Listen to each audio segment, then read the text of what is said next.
It's time for Twig This Week in Google. Jeff Jarvis is back from ConCon in Germany. Paris Martineau is here, and we will both try to cheer him up just a little bit. Why did Joanna Stern only talk to chatbots for an entire day? Randy Travis, how did he get his voice back? And Elon Musk as a font? It's all coming up next on Twig. Podcasts you love. From people you trust. This is Twit.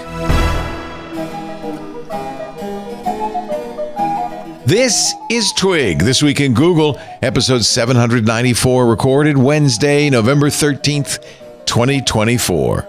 Licensed to Prune. It's time for Twig, This Week in Google, the show where you never know what's going to happen next. Paris Martineau is here from The Information, where she covers the weekend. We shot a little cold. A little cold to the dose, so I'm sorry. I hope you feel all right. We'll get some steam in here real quick. That might help. Yeah, if you could hydrate the entire region of New York City, kind of bring up the humidity, that would be great for me and all the plants. Yeah. Yes. The plants. Your plants look good. The Monstera is Monsteras. Looks wonderful. True. Yes. Also here, he's back from his sojourn in the communist bloc of Eastern Europe. Where were you? At ConCon. Mainz. I was at ConCon, which is the content convention in Mainz, Germany. Mainz. I had the best schnitzel of my life. I saw your schnitzel picture. Incredible. It was unbelievable. Place called Salzkeller in Frankfurt. And when you have that schnitzel, you have to have Kartoffelsalat.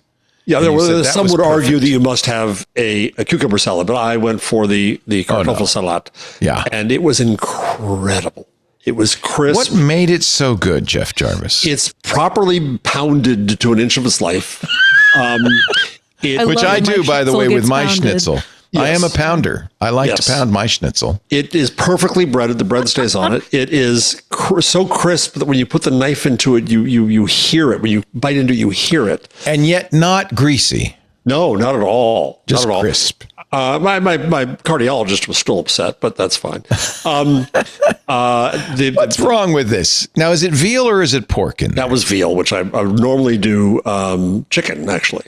But when you're in Frankfurt... and I get boneless pork chops and pound them within an inch of their life, and they come out quite well. And I saw people were responding to my slathering about it, about various techniques to add things to the breading to keep the breading on. Oh no! It's very simple. Glue. Little Elmer's glue. That was that ChatGPT, right? Yeah. I dredge it in flour to dry it off. Then heavy cream and egg, and then the breadcrumbs and right to the fryer. And that seems to work quite well. Yeah. The potato salad was just the perfect mustardy. So it was just magnificent. I had the kleine grüne Salat before that. A very nice little green salad. Little green salad. Okay. And then something I never had, but it's true to Frankfurt, is Handkäse, hand cheese, which in some circumstances could sound obscene, but we won't go there. And it comes mit Musik, with music. Is there a tuba in the music? No, somehow chopped onions sing an aria to you a few hours later. Yes, they do. Or can, certainly. Yes, and then a big slab of butter with my bread. And 2 beers. That's why your cardiologist was angry, is the slab of butter. Slab of butter, yeah. So I was happy. Before we get in, can I put my plug up early, please? Yes.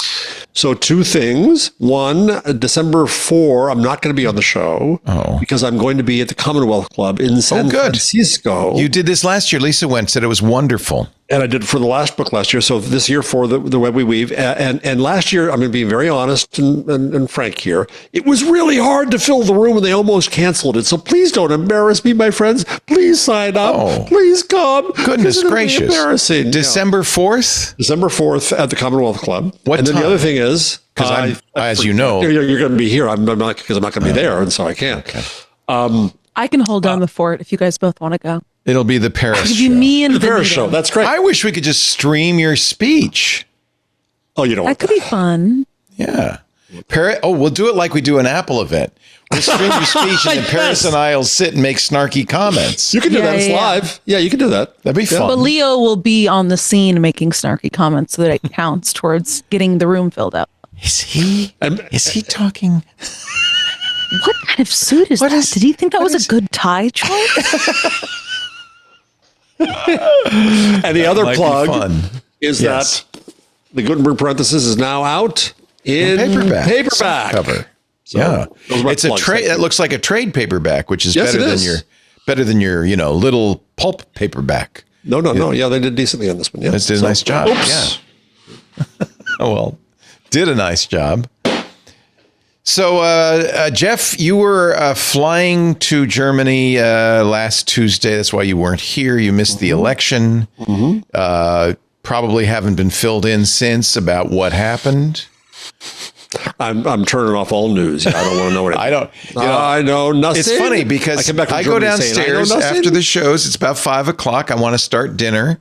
And it is my habit to turn on the news, as it has been in every generation of Laportes since the news began back in 1653. Yeah, I'm sure Hank does that. No, it is an old person thing. You don't do that, Paris. Yeah. Like making dinner, watching the news. That's not your thing. No, I make dinner and listen to a podcast, or ideally a podcaster commenting on a reality TV show in kind of a mystery science theater 3000. Have you ever listened to Watch What Crappens Next? No. That sounds great. It's a marvelous commentary on reality. Lisa and I have a bad addiction to a terrible show called Below Deck, which is about... Oh, that's like one of the worst ones. Yes. It's about the crew of a super yacht and their horrible guests. And you the guys crew have to themselves watch Traders then, because some Traders Below is Deck good. people go pretty far on that show. I like Alan Cumming a lot. So Alan I would Cumming watch, is he's a star. great.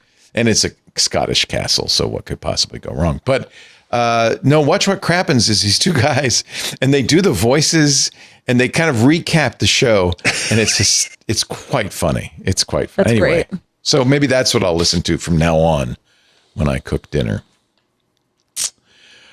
Okay. Let's start with something fun.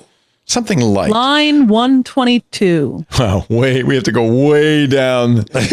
Just so people know, we put together a rundown of the show ahead of time with news stories, and each news story has its own line. By the time you get to 122, something's gone wrong. This is one of yours, Paris's. This is, yes, that's why I suggested it. Okay, unfortunately, it's on Business Insider, and I haven't paid the annual $49 fee, so you're going to have to fill us in. Search what if you do Mark Zuckerberg Get Low. So, Mark Zuckerberg. What is Get Low? Is that a song?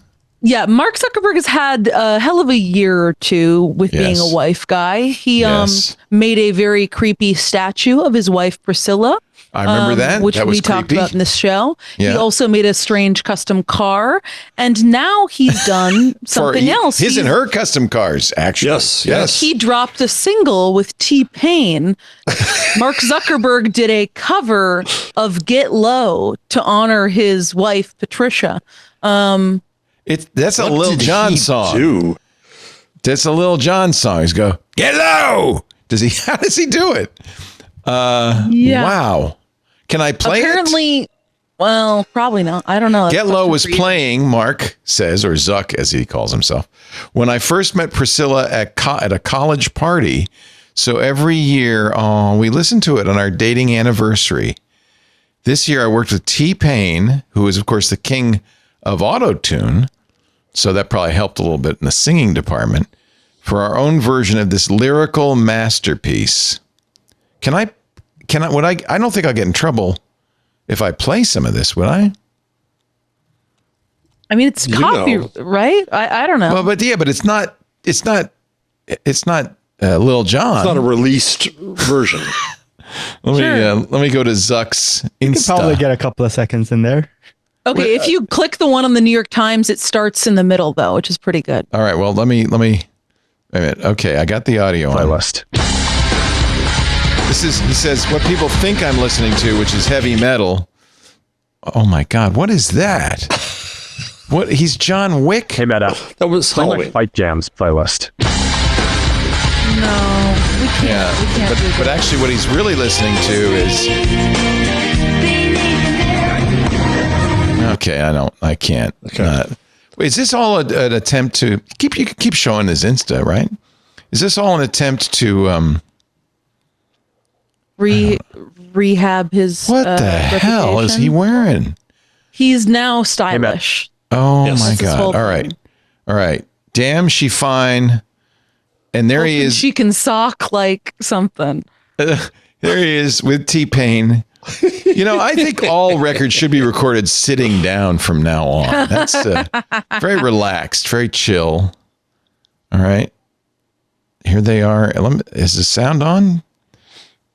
Yeah, but I guess he's not playing anything. Let me see if I can get the tune.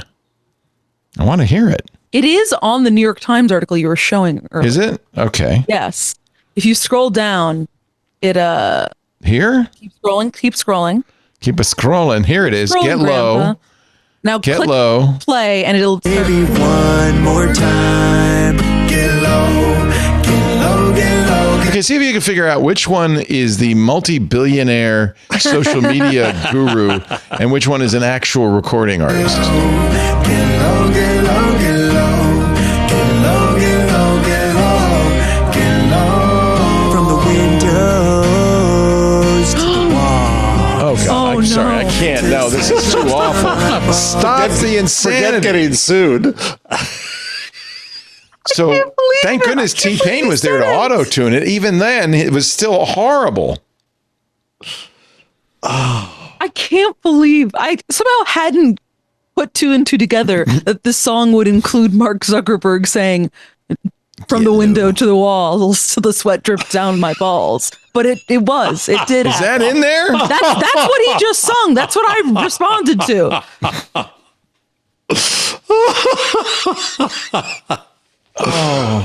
Okay, I think talking politics is going to be better than this. I think it's time to... Fortunately, I have John Slanina, Jammer B here to shout at us. Sorry. Hey, Sorry. hey. I hope that you So this was a little... censor. This was a little experiment because people said, "Oh, don't talk politics this week," and so we thought we'd try something different. This was fun. I thought this was a fun little thing to kick I it off. liked line 122. I'm not complaining. Paris, but when you pushed Leo to do this, did you know that he sang that line? No, I didn't know. I figured out you can play the clip back and see my face as I realized it because I was Until you actually said it, I didn't understand what I he didn't either. said. I didn't either. When you get to a certain age, you don't listen to lyrics anymore. experience that. Yeah. Well, we want to thank you all for watching today, and wish you. We could talk about line 125, Mattel's big mistake. Okay, there we go. We are at the bottom. We go right to the bottom.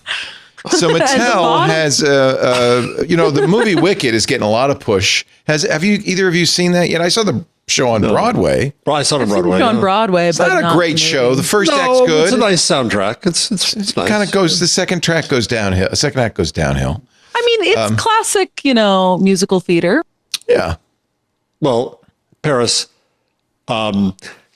classic from the Disney age, not the Exactly, the not Sondheim from- age. No, I Yeah, know. I I'm mean, a it's Sondheim literally, guy. it's literally a redo. It's a, offshoot of a classic. But yeah, it's The Wizard of Oz from the witch's canon. point of view is the whole. Yes. Right. And It's cute. apparently- It's cute. It's a big, and apparently the And movie, kids love people it. like it's the a movie. great play to take your kids to. Yeah.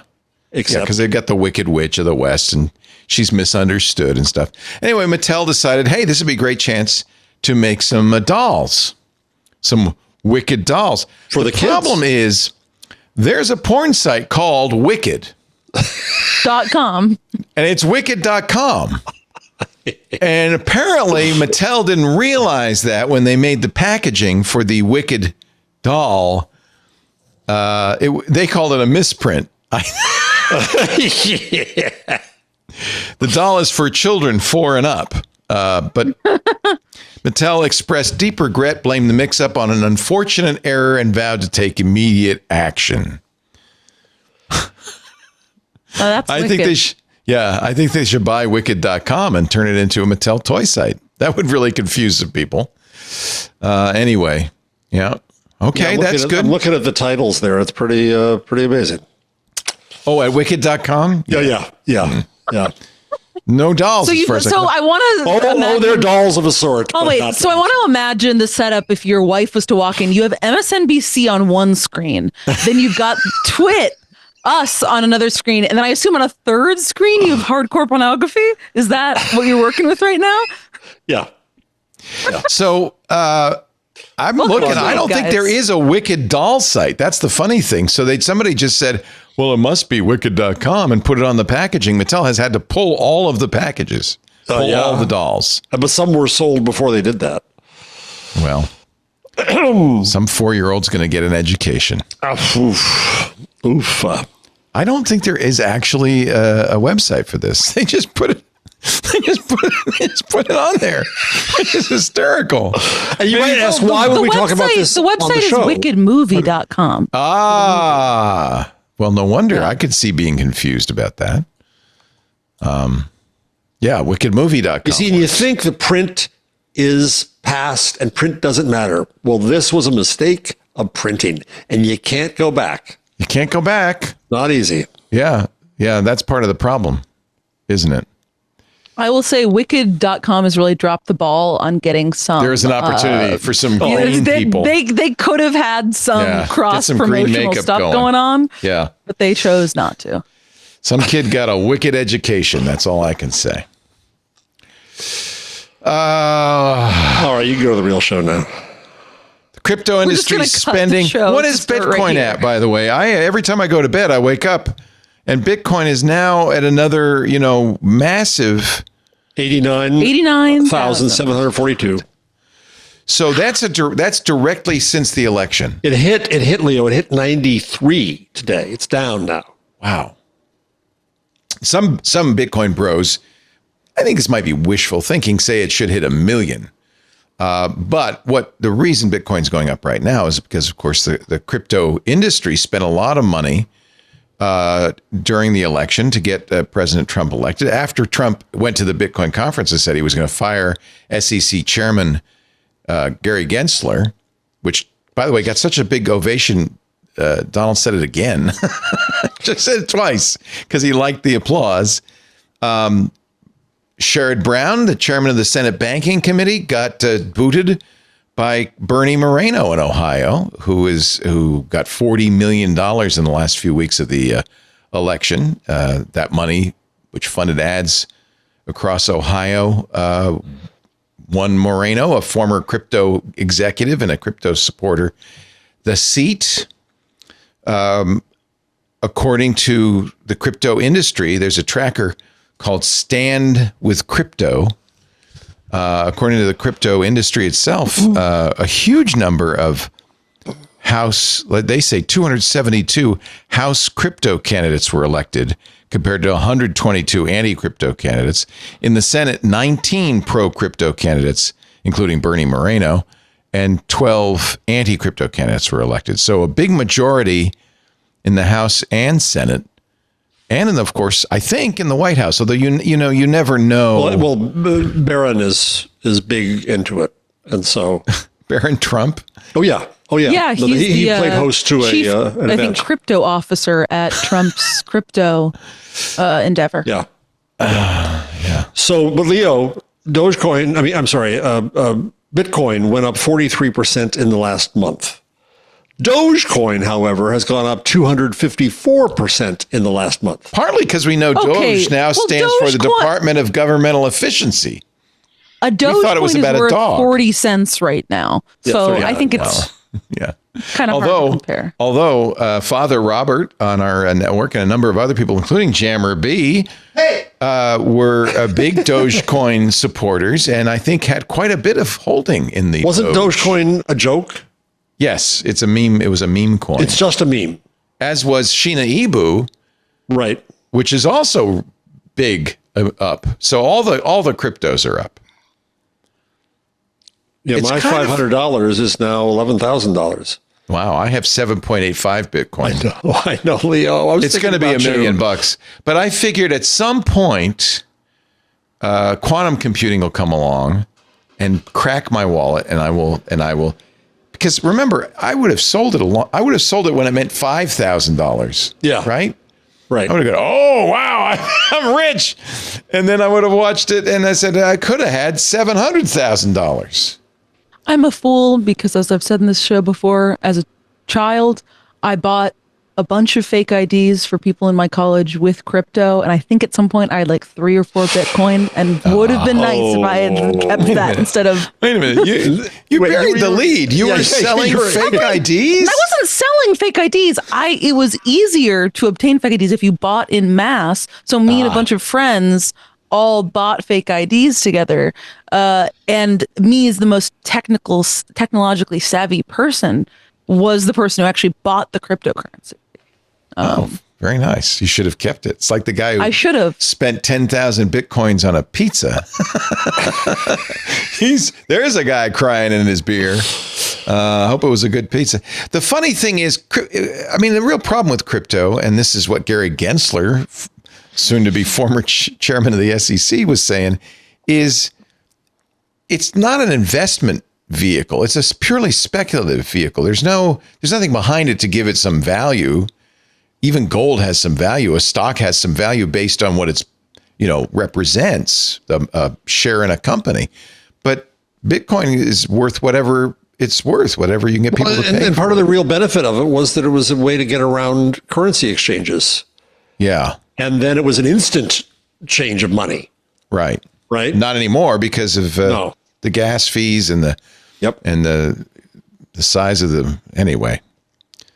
And not to mention but we don't worry about that anymore. The damage it does to the Well, same with AI. We don't care about that anymore. We don't care about that anymore. So Ether is down.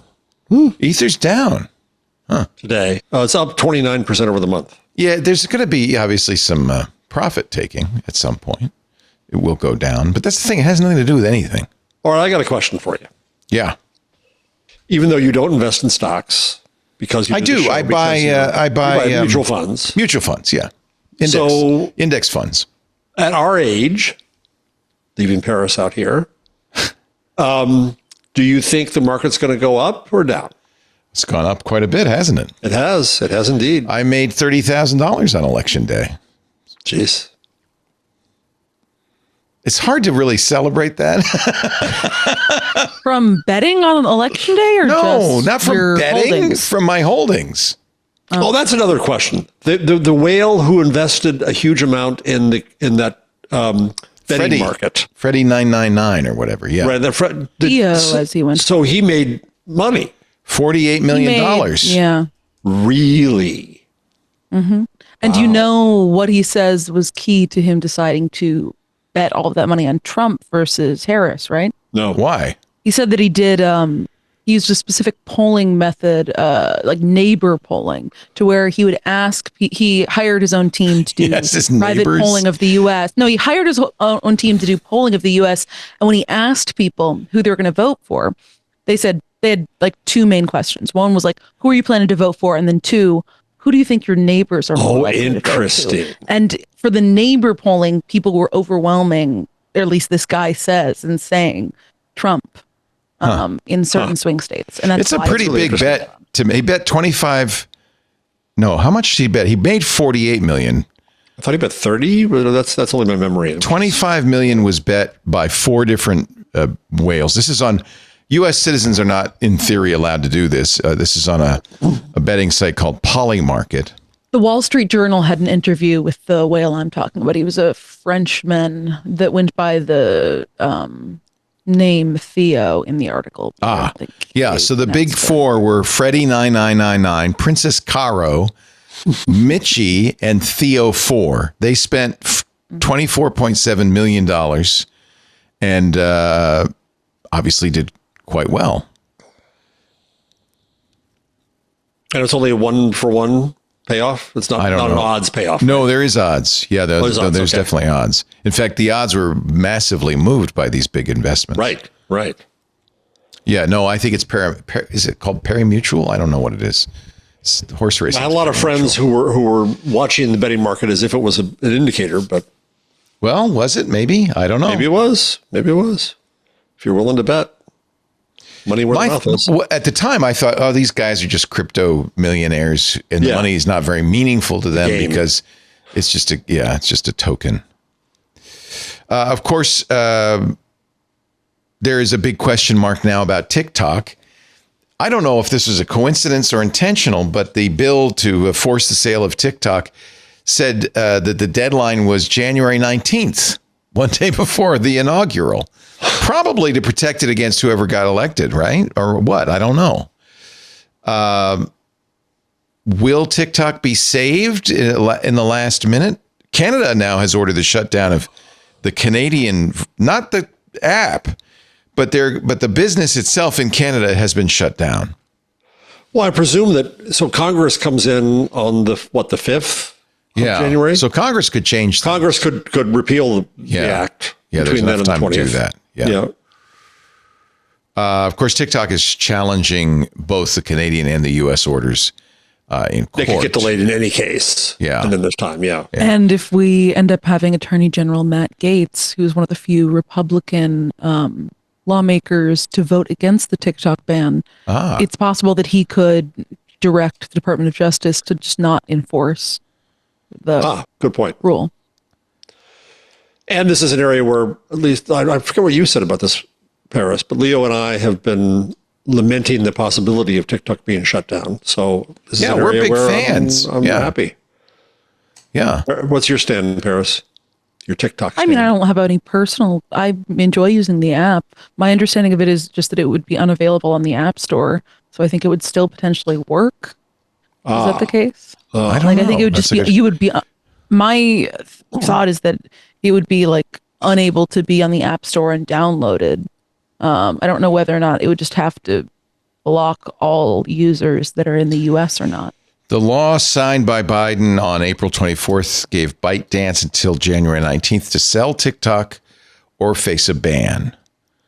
And of course, surely they can get a restraining order.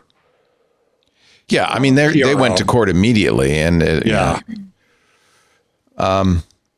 this actually is going to be an interesting question because there's this love-hate relationship between the new administration and social media. On the one hand, they blame social media for destroying our youth.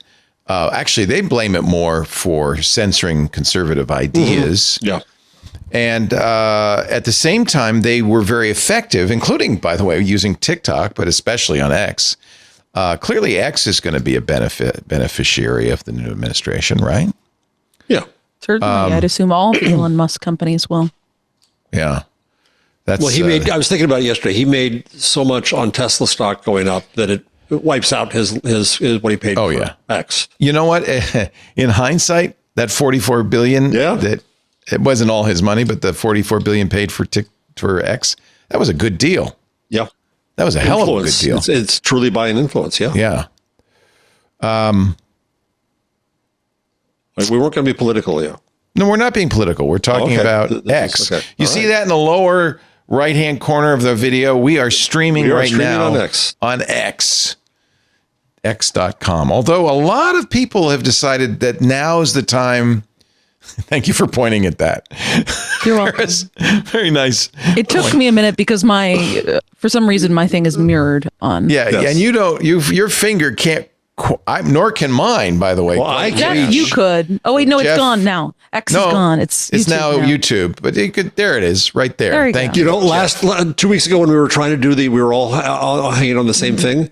I couldn't do it. I couldn't put my hands at the same spot. It was throwing me completely. I lost all sense of spatial relationships. So I really looked like I'm ridiculous. Yeah.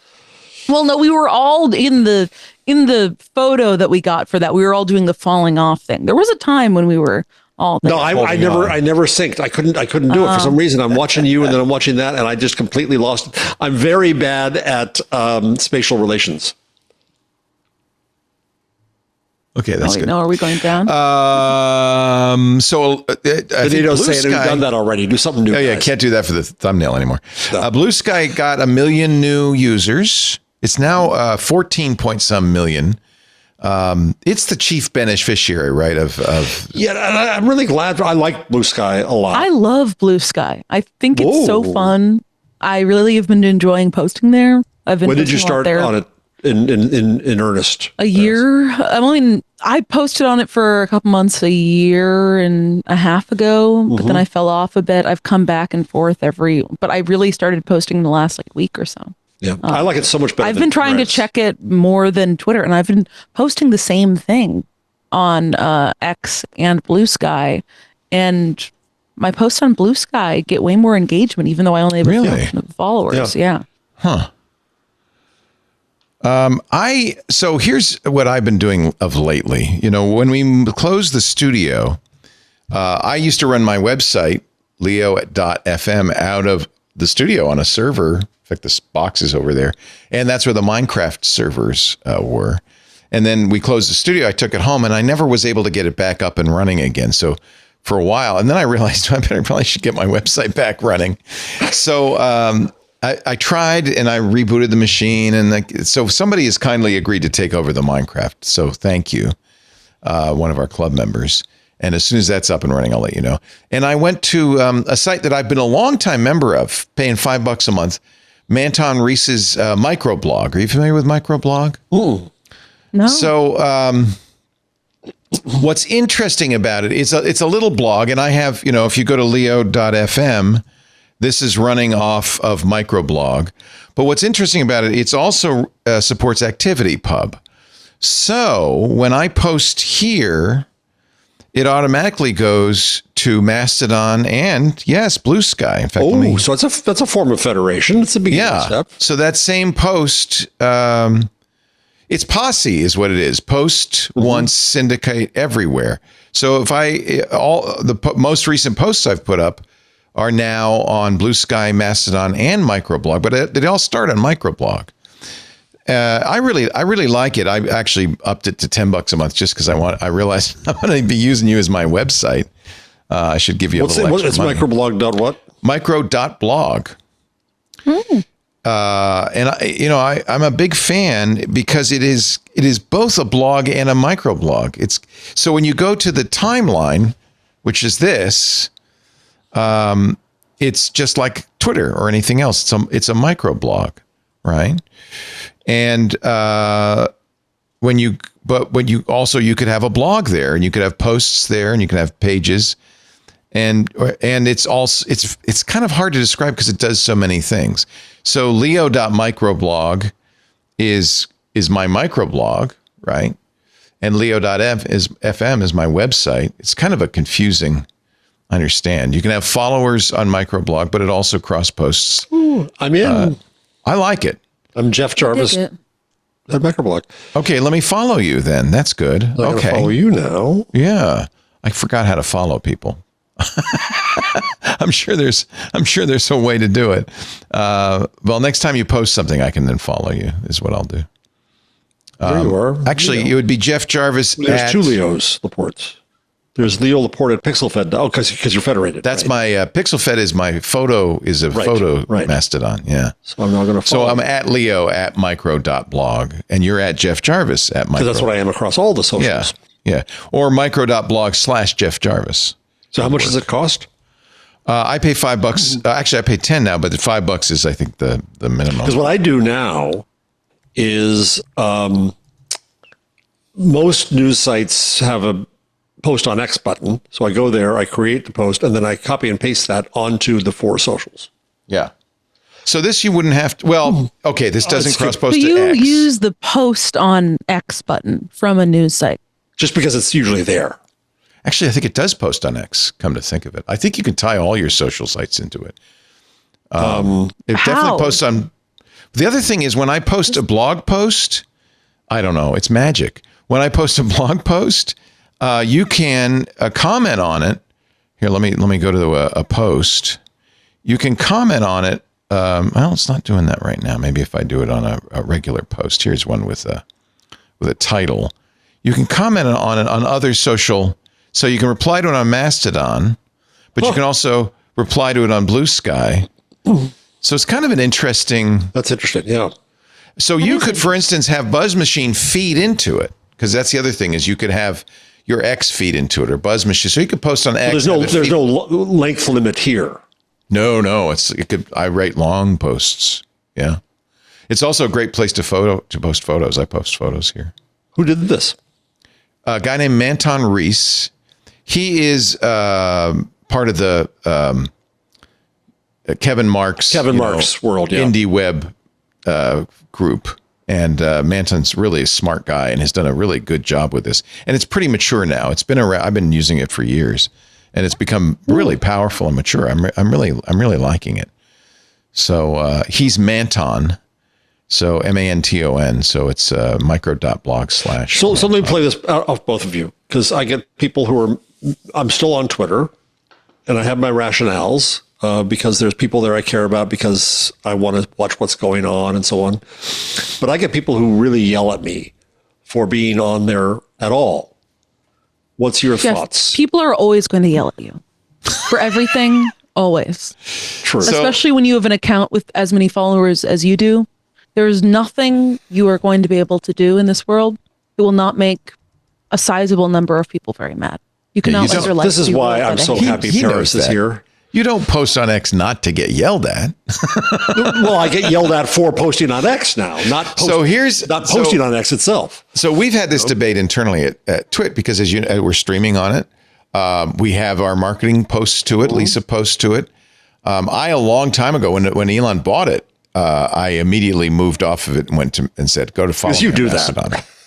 Yeah, I do it all the time. You leave things, but I did do it. I mean, I left it, but I took all my posts off of it. And it says, if you go to my, x.com/Leo Laporte, it says, I'm not here. I'm on Mastodon. And he never, by the way, I'm blue check now because I don't know why, because I have 500,000 followers. Yeah. So, there's a little humble brag there, but go ahead. Well, it's down, it was 550,000. It's now down to 485,000. So I don't know what's going on, but, anyway, I keep telling, I was going to say my team, but it's really Lisa. I keep telling Lisa. My team. My team. Oh, my captain. Wife. The team that I married. I keep saying, why are we on X? Let's get off X. And she says, no, because it's valuable place for us to be. Furthermore, we stream on X right now. There's 213 people. We don't know what that number means, but the number says 213, either watching or having watched on X. So I think it's a good way to introduce our content to new people. Yeah, there's people there I care about. I'm not going to see elsewhere. So I keep losing that battle, by the way. But I get overruled because I would have left. But I did leave. I left personally. Paris, what about you? But then, I asked Cory Doctorow, and he's still there. And if Cory Doctorow is still there, a man of principle, if he leaves it, then I'm going to have to say we got to get off. But he's still there, and he says he can't leave. It's Anatevka. Until the Cossacks force him out, he has to stay. I'm not going to leave the platform. I guess that's my answer. I'm not going to leave X for the time being. I'm not going to be posting there as much. I find, I don't know, at least over the last week or two, I've found posting on Bluesky to be a much you really more like fun Bluesky and rewarding experience. Yeah. It's nicer. It's friendlier, isn't it? Well, it's friendlier, and it's also, I like to use a microblogging site like this to get information from a very specific group of people. And I found it's really hard to do that on Twitter now, because the way the For You page is set up is I am being forced to read every single one of Elon Musk's weird ass posts. Sorry. Right. And he had posts to mute him. a lot, by the way. He posts a lot. Oh my God. Or it's strange videos I didn't want. Or it's, viral that's your For You timeline. You could do your following timeline and it would be okay. I follow so many people, and it's not particularly useful to have a chronological feed from, the many thousands of people I follow. I would like a For You of the people I follow, but that's not an option. The thing Leo, he about comes Blue up- Sky is there are multiple. You can basically design whatever feed you want, or Yes. subscribe to other people's feeds. I like that so, feature. So useful. Like there's a feed I just subscribed to that is gift links posted by journalists. Oh, If that's somebody nice. shares a gift link of a news article, then it populates a feed. See, then I cool. could go to that Business Insider article you posted. That's true. Actually, do they have gift links? They have such a hard paywall. Can you use Archive today on them? Yeah. You actually, you know what? I can't believe Steve Gibson yesterday on Security Now said I couldn't, it had a hard paywall, so I just turned off JavaScript and it was fine. So he, so there is a way around it, I guess. I get Elon's posts even in my notifications. Yeah, I guess He puts them everywhere. Elon wants you to see his stuff. He Blue bought it, Sky doesn't started- have that. Is it political though? Is it? I mean, I'm on Blue Sky. I'm not saying I'm not on Blue Sky. It depends who you Yeah. are following. Yeah. I blocked a few people on Blue Sky, and the good thing is blocking still works there. It no longer works on Twitter. It works one way. It's a intensely one-way there. block. Yeah. No. On Blue Sky, it's what they call a nuclear block, where it will nuke every interaction Wow. you've ever had with that person if you Wow. block them. Which I think is good. And I block for some silly things whenever I link to Washington Post, New York Times, somebody's going to yell at me because you're right, Paris. They always yell at me. You know, how can you send them more traffic? How do you do this? That? I'm a media critic. I link to it. Don't click. And if they do it too often, I block them because they're boring. I want to get rid of them. Functionality I on Blue don't Sky just block is good. complete jerks. Just Blue partial Sky, jerks. for people who don't remember, was Jack Dorsey, when he was the CEO of Twitter, gave $15 million to a group, kind of a skunkworks, to create a federated site, and that ended up being Blue Sky. And Jay Graber, Notably, Jack Dorsey now owns 0% of Blue Sky. and he's not on the board anymore either, right? No, he's completely. Mike Masnick is on the board. I know. I love it that Mike Masnick's on the Yeah. board. If Blue Sky got more aggressively federated, I would. That would make a huge Well, I mean, they're difference. working on it. They are working. They on it. just got some money. They're trying to. They have a team of like 5 people. Right. They're they're trying their tiny. best. Well, good. And they've I got to mean, deal with these sudden influxes of people and whatever comes along with that. yeah, But it's much more. Interesting. We haven't talked about threads at all here. I mean, I still do that's it. but Meta's. Yeah. It's the user interface. I just have sucks. never liked using threads. It just felt bad to me, and also It's tainted I don't by know. Meta, is it not? But also, Instagram is just inherently a very, very different to me Right. from what I want from a microblogging news type site. They're just Right. two totally different parts of my life. But I've also heard that Threads feels very janky. It feels like very. I think Mike Isaac today was posting about how like he's been using Threads for a while. He's like was really surprised coming over to Blue Sky about how much better it worked than Threads. Yeah. Well, the user interface. If I want to see my notifications or my replies, I have to do one feed of that, and then if I want to go off to one of them, then I have to come back almost to the beginning. I can't really interact here. I can't interact there. It's not built for interaction and conversation. Right. By the way, my posts go to both Threads, Mastodon, and Blue Sky when I post on microblog. Well, that's so great. yeah, and it does a nice job. This is I was showing you my blog, and then this is the Threads profile, and it really pretty much is the same. And you can reply, and you get likes. Well, when you have a very long, wait, let me ask this, Theo. Do you decide where to post it on each post, or does it always No. post all? no, there's a checkbox. You can definitely do a check. Because if you're writing a really long post, you don't necessarily want to put that onto Blue Sky. Or you do, and it just has ... And, Yeah, I think it says more. and you click there, and it goes to your. Yeah, Okay. yeah. I can't remember, but I don't even think look. about it. I actually don't think about it. I just post on microblog and let the chips fall where they may. Anyway, good. I mean, I think it's good. Good for you, Blue Sky. Corey says he will not move to Blue Sky until they federate because he doesn't want, and I understand this. He does, it was bad enough. He's the guy who created the term shitification. He says bad enough that he's on X and can't leave. Hey. He doesn't want to go to another place that might be. Did you say hey? I said hey. It's in, so So it's not the word, it's in another longer word. I don't think that counts. We're going to have to I ask agree Chamber B. as someone who likes cursing. Yes. I suggested we change it to enclipification with a little tip of the hat to Clippy on Microsoft. Inshutification.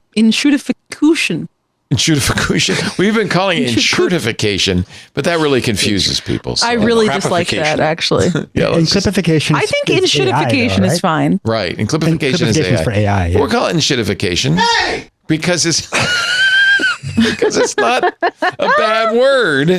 It's a bad word within a word. I wrote a whole Guardian column once about how the word bull is political speech.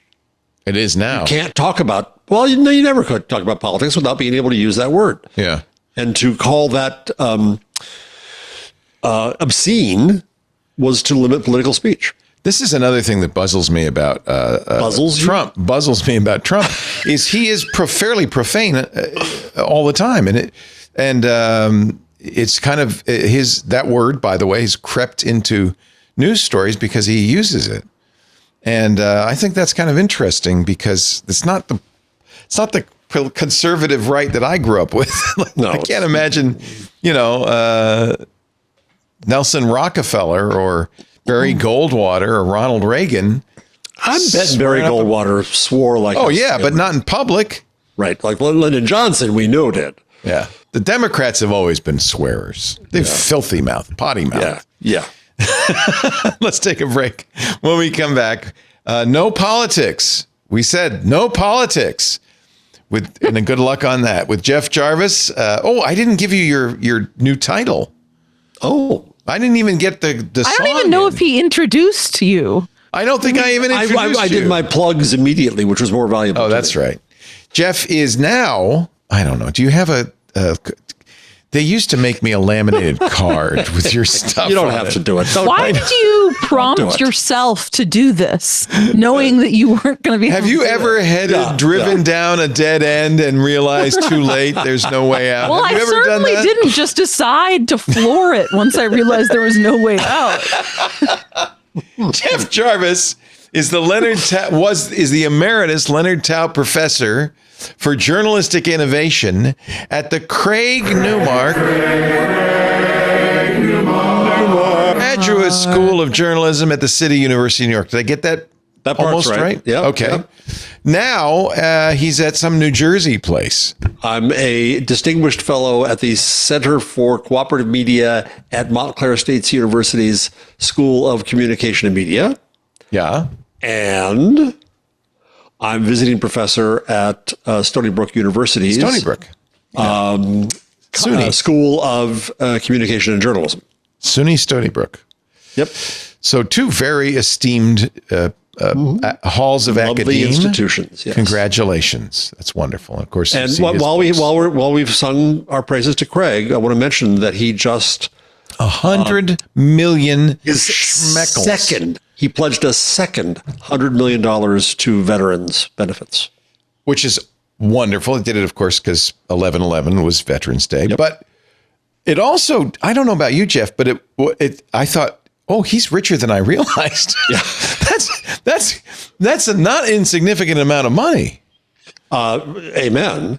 And he has announced that he wants to give it all away, and he's doing that. And others would take a huge organization and build a nice Ford Foundation building and all that. No, this is Craig, and he's deciding what matters to him, and that includes veterans and cybersecurity. Speaking of cybersecurity, I emailed you guys. I think we ought to have Craig and Stacy on because indeed his gift to Consumer Reports that's awesome does involve Stacy. That's so great.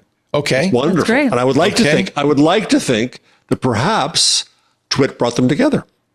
I think Craig should come on, but he should or all of us should wear pigeon costumes. Challenge. The gauntlet is down. And Craig will respond tomorrow. Craig, what do you think? Pigeon costume? The only drawback to that is our esteemed producer, technical director, and editor, Benito Gonzalez, is leaving forever, not forever, but for a month. Finish the sentence. It's going to please, feel quickly. like a month. Okay, I was concerned. He's going to go to the. How long are you going to the Philippines for, Benito? I'm going to be there for about 2.5 weeks. Oh. And then Tokyo for a couple of days. Oh, Ooh. so you'll be gone 3 weeks. Yeah, about 3 days. I'm missing For 3 4 episodes. episodes of 2. 4 episodes. Because I'm leaving next Wednesday. Yeah, So How dare you? We might have to wait till 2025 for the Figure out how to Play do Baldur's this. Gate. it's going to be John Ashley in my place.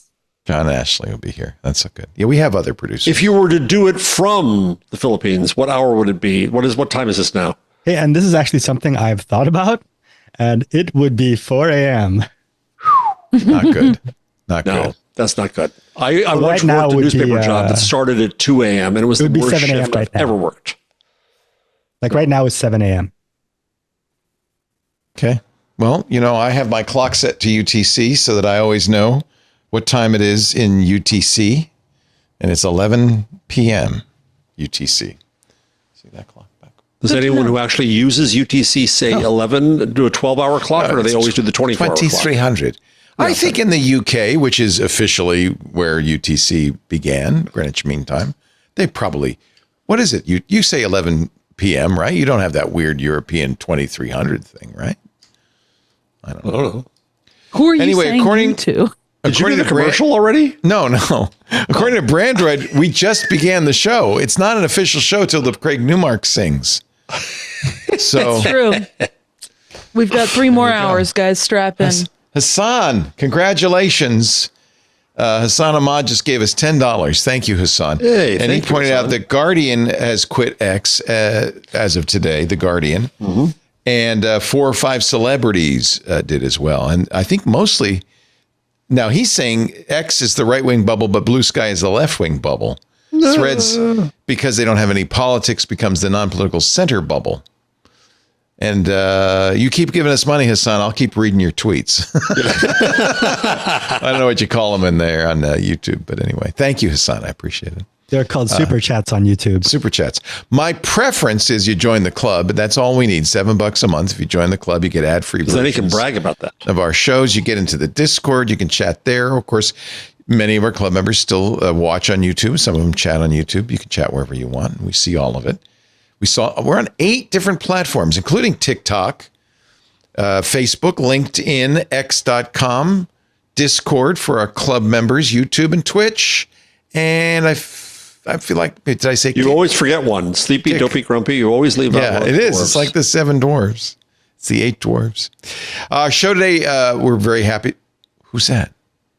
Was that Craig Newmark paying a visit? Our show today brought to you by, we're very happy to say, U.S. Cloud. Who is that? There's What's a ghost. happening? There's a ghost. Sorry about that. That was my fault. We're haunted. Benito's We're left for haunted. vacation already, but his body's still here. That was good. I like it. Our show today brought to you by U.S. Cloud. I love these guys. I had a great conversation with them. I had never heard of them, so I talked to him a couple of weeks ago. I said, "Tell me, what is this all about?" He said, "We're the #1 Microsoft Unified Support replacement." Now, if you use Microsoft Enterprise Support, you might say, well, why do I need a third party? They are, in fact, the global leader in third-party Microsoft Enterprise Support. 50 of the Fortune 500 use U.S. Cloud. Now, I'll tell you, there's a couple of reasons. My friend at U.S. Cloud said, well, you're going to save your business 30 to 50%. 30 to 50% on a true comparable replacement for Microsoft Unified Support. But I said, don't focus on that. Here's the other thing you focus on. It's better support from really accomplished engineers who really know what they're doing, and it's fast. U.S. Cloud supports the entire Microsoft stack, 24/7, 365 days a year. They respond faster. They resolve tickets quicker, and they do it for clients all over the world. You're always going to talk to real humans, expert level engineers with an average of 14.9 years, and that's for break, fix, or DSE. Their team is 100% in the U.S., so your data never leaves the U.S. Of course, they've got clients all over the world. And here's something U.S. Cloud does that Microsoft still does not. Financially backed SLAs on response time. Initial ticket response average is under 4 minutes. That's such a relief. When your network's down and the house is on fire and they respond fast, that's a lifesaver. In 2023, 94% of U.S. cloud clients reported saving a third or more when switching from Microsoft Unified Support to U.S. Cloud. I mean, we're talking Fortune 500 companies, large health systems. They can handle it all. Major financial institutions, even federal agencies. For over 6 million users every day, all over the world, U.S. Cloud ensures that vital Microsoft systems are working. We're talking big brands that trust U.S. Cloud. Caterpillar, HP, Aflac, Dun & Bradstreet, Under Armour. These are mission-critical companies. KeyBank, even the IT folks at Gartner have chosen U.S. Cloud for their Microsoft support needs. A director of information technology says, this is a great quote, and within an hour, U.S. Cloud responded with, I want to say, 4 engineers. So not only did they bring the right guys to the call, they brought the cavalry. I just felt like, wow, that was amazing. That was unlike anything I'd experienced with Microsoft in my 8 years of being with Premier. We made the right choice with U.S. Cloud. And when it comes to compliance, no one gets it better than U.S. Cloud. ISO, GDPR, ESG compliance. For U.S. Cloud, these aren't just regulatory requirements. They're strategic imperatives that drive operational efficiency, legal compliance, risk management, and corporate reputation.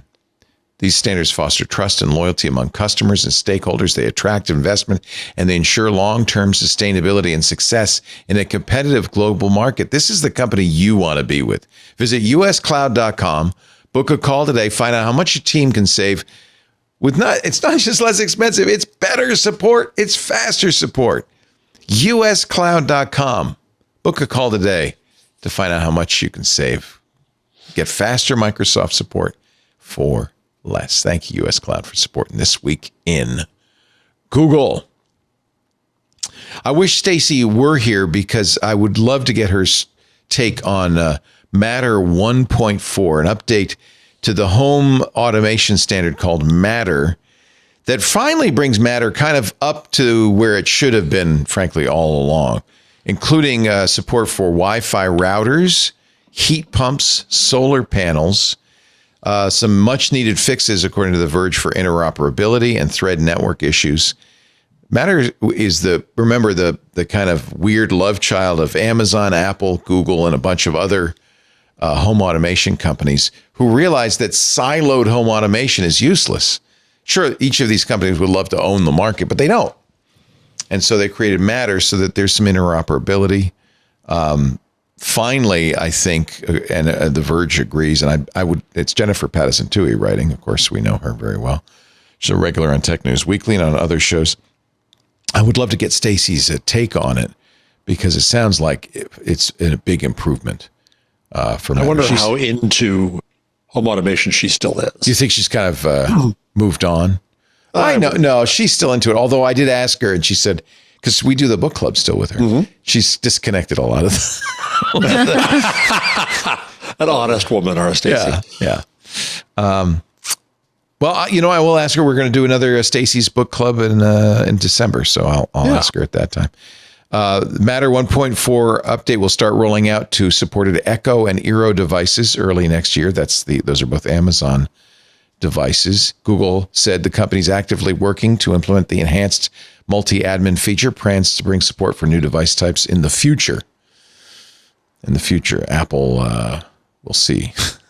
Apple, we were doing Mac Break Weekly, and at the very end of the show, a story broke on, was it last week or this week? I think it was this week, that Apple's going to be, according to Mark Gurman, the Apple rumor guy, who's very accurate.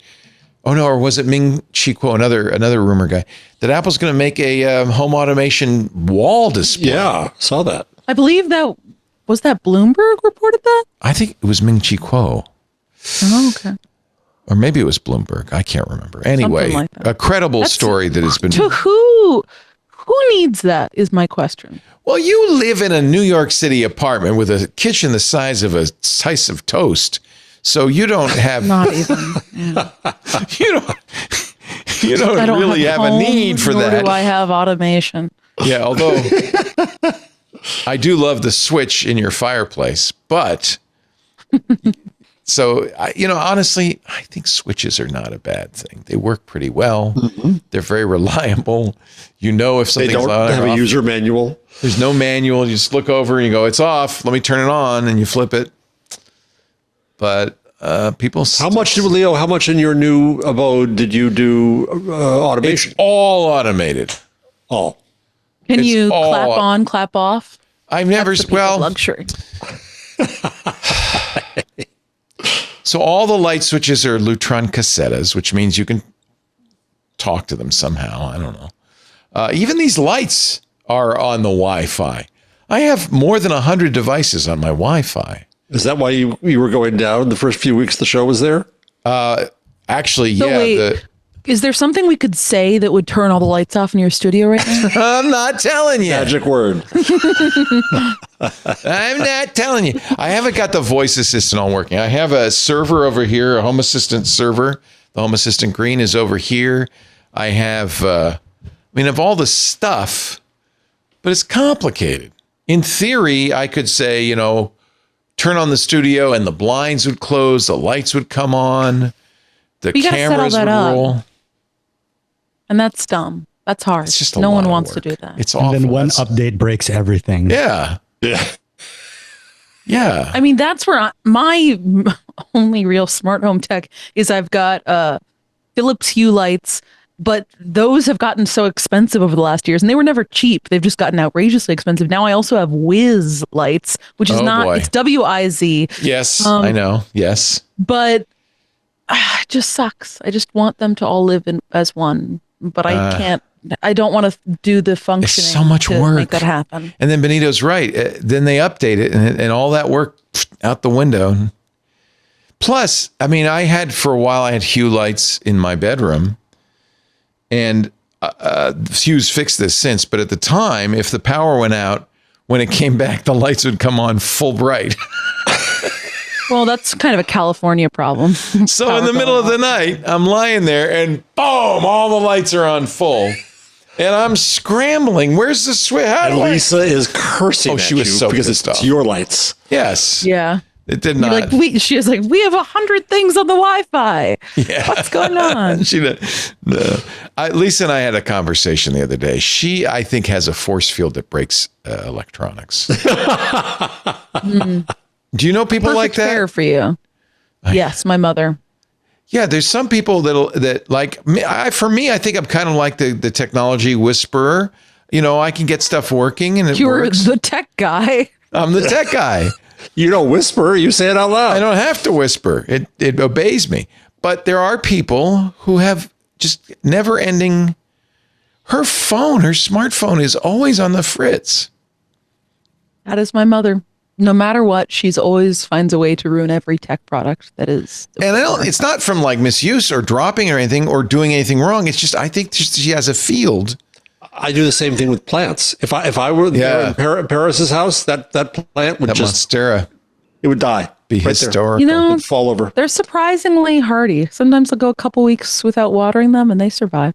Oh. We actually have, we had the same problem with brown thumbs. We found a easy plant where you only water them once a month and then the pot does the rest. Yeah, that seems like a lie. Well, so far they're still alive. All right, moving on. I can Wait, kill can cacti. I rant about Apple really quick while we're still on the subject of Apple Please. integrated stuff? Always The good. other week on the show downloaded the new iOS update because I wanted to, test out Apple Intelligence. I can report to you, it sucks. It is perhaps the worst product I have ever used. Like, I keep trying to find things that are useful about it, and it keeps finding new ways to disappoint me. Specifically, Give the me an feature example. that This makes me so happy. well, the summary feature that is on the notifications, one, it automatically turns on everything, and they are completely useless. Yeah. For instance, as I've talked about in the show before, I have WeCroak on my phone, an app that 5 times a day sends me a notification that says, "Don't forget, you're going to die." Right. And it instead of it being like summarizing it by being like reminders about mortality, it says reminder, don't forget you're going to die, or something nonsensical like that. The other I will also just I'm seeing if I can even find it. If you follow people on Threads or on Twitter, The Verge had a collection of some common. Here's one from Jordan on Threads. Apology for subpar communication, life busy, not ready for a relationship. Well, at least that is accurately summarizing a text. It inaccurately summarizes my emails and texts all the time to the point where I've had to turn it off on most things. Did you see the tweet of this guy, his mom? Oh, it's blank. Went hiking, here it comes. And it said, yeah, it says, here's my mom, that hike almost killed me. The summary was attempted suicide, but recovered and hiked in Redlands and Palm Springs. It's just so bad. I have a Ring doorbell, and this is a common roll up for Ring doorbell. Multiple people at front door, back door, and driveway. That's from Neelai Patel. I've seen this one all the time. Here's our own Matthew Casanelli. Apple Intelligence got me so good with this summary, he says. Let me click it. New features and shortcuts and other platforms. Oh, well, that's pretty good. Okay, that's Matthew. That's a good summary. New features and shortcuts, right? For instance, he says, I thought I got a press release for shortcuts and then realized it was from my own Discord bot. Okay. The other day, I was trying to schedule, I was scheduling a call with some sources, and we kind of gone back and forth over email on timing. We ended up landing on was like, I don't know, one day, like, let's say like the 11th or something. And I knew that because I'd sent the email. But then I looked at my phone summary because I'd done this on my computer, and it said like, so-and-so available for all days except for the 11th. And I'm like, that is the actual opposite of what these emails said. Yeah. And it just gets it wrong and so flagrantly wrong so often. Here's some more this is a Gmail summary. Microsoft to retire gender classifier. Experian alerts new sex offender, and TurboTax reminds me to file by October 31st. Okay, they belong together. Here's a gender detecting AI tool 404 Media talked about. Okay, that's what that was. Experian tweet. Here's one. Movie is insane with Troll Brothers. Tupac shows up at the end.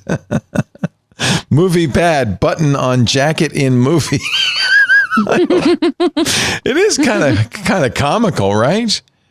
Love salmon might not be a good idea. Polar bears are back in Britain. It gets annoying because imagine every single notification you get is like that. You'll get 2 notifications, a text from someone, and it'll be that, and you have to click through to get a notification that actually works. It's infuriating. It is, it's something that I am just like scratching my head as to how Apple pushed this out. Because if they had people testing this on their devices that actually use their phones normally, they would have known this is not ready for prime time. All AI sucks is where we are now at the things that it's being told to do. But if you... By the way, here is the sticker from our Ozone Art Foundry. Excuse me, Tim Apple, is Apple Intelligence supposed to suck this much? It's true. Yep. Thank you, Joe. All right. What else? Pick another story. This is fun. I'm enjoying. Have you tried? Well, we can see another stupid AI. Have you tried Google's learning thing? This is the one on YouTube, the new one on YouTube? Or no, what? I added this line 71. I see it here. It's a new LLM that's trained differently to be a learning tool. More educational textbook style responses. So I went to it, and because you can try it out now. Okay. And I said, explain to me the origins of mass media, because I kind of know about that. Yeah. And it stated some things as if you try, learn about, and you can just do it. Yeah. And then it would say that Gutenberg invented the printing press in 1440, which no one really believes. And okay. But the thing about is that wrong? It's wrong? It's wrong in the sense that there's no consensus, and it's anywhere between 1440 and 1450. And there's a lot of argument. And so if you're a student using this, well, teacher, it said 1440. Actually, this is pretty good. I asked it, how is Babby made? And it actually nailed it. Yeah, there it goes. You got the one, you got the other, and then they come together, and there you go. That's when right. when a daddy and a mommy really love one another. Let me give me another one. Why is the sky blue? That's something kids ask a lot, right? Well, it can be kids or anybody. But the weird thing is, because of the randomness of it, every time you ask it the question, it will give you a different answer. Well, that's exactly. That's something AI is designed to do. Right. Yeah. So in this application, the AI can do all kinds of wonderful things, amazing, great, phenomenal, fascinating, entertaining things. But summarizing Paris's email and teaching children is probably not it. I think this is actually pretty good so far. At least I've learned how Babby is made and why the sky is blue. What's Paris? Go for it. What do you want to ask it? What's an educational? I'm actually very impressed so far. Yes. Who is my father? Not me. I would just type in the words, "Who is my father?" That's my first thought. That's not an educational topic. Question. That's the sort of question I've that typed a child it in. could ask. I understand you're curious about your father. Unfortunately, I can't answer that question. To learn more about your family history, you could try taking your family members or talking to your family members or looking into resources like genealogy websites or and finding out who isn't your father. Huh. What else would you like to know, Paris? I think actually, when I ask it legitimate questions, I think it's actually pretty good. How does it is. I'm not a microprocessor work? All right. I'm asking it, how am I known as a CPU? It's the brain of a computer. Build your vocabulary. It has a block diagram.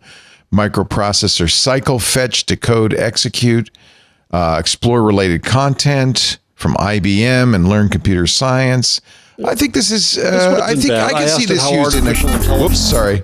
Didn't mean to click on that. I can see how this would be useful in a school.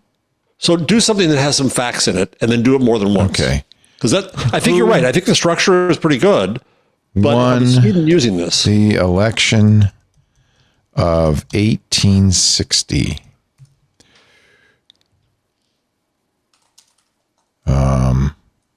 Boy, that really, I think you can't currently help with some information related to elections. Oh, okay. Well, I guess 1860 is too soon. Too soon. Too controversial. Too controversial. How about this one? What was the Civil War? Oh, that's a good one. About? I'm going to say yeah. I asked it who discovered America. That's another good one. Yeah.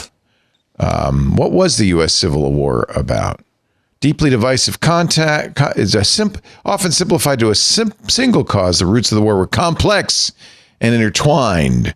Here's for your vocabulary the word secession, key events. How soon before it says slavery? Common misconception. The Civil War was fought solely to end slavery. While slavery played a central role, the Civil War was also about states' rights, and that's trying to be a little wokey here. That's not good. That's anti-woke. No, that's anti-woke. I know. Right? Because states' rights is just code for slavery. Many Northerners, including Lincoln initially, were primarily concerned with preserving the Union. Well, yeah. But we didn't want to get political. Why was the Union at risk? Yeah. Well, you don't do it for your history. I mean, you still need a professor. Who discovered America? Common misconception. Red X. Christopher Columbus discovered America.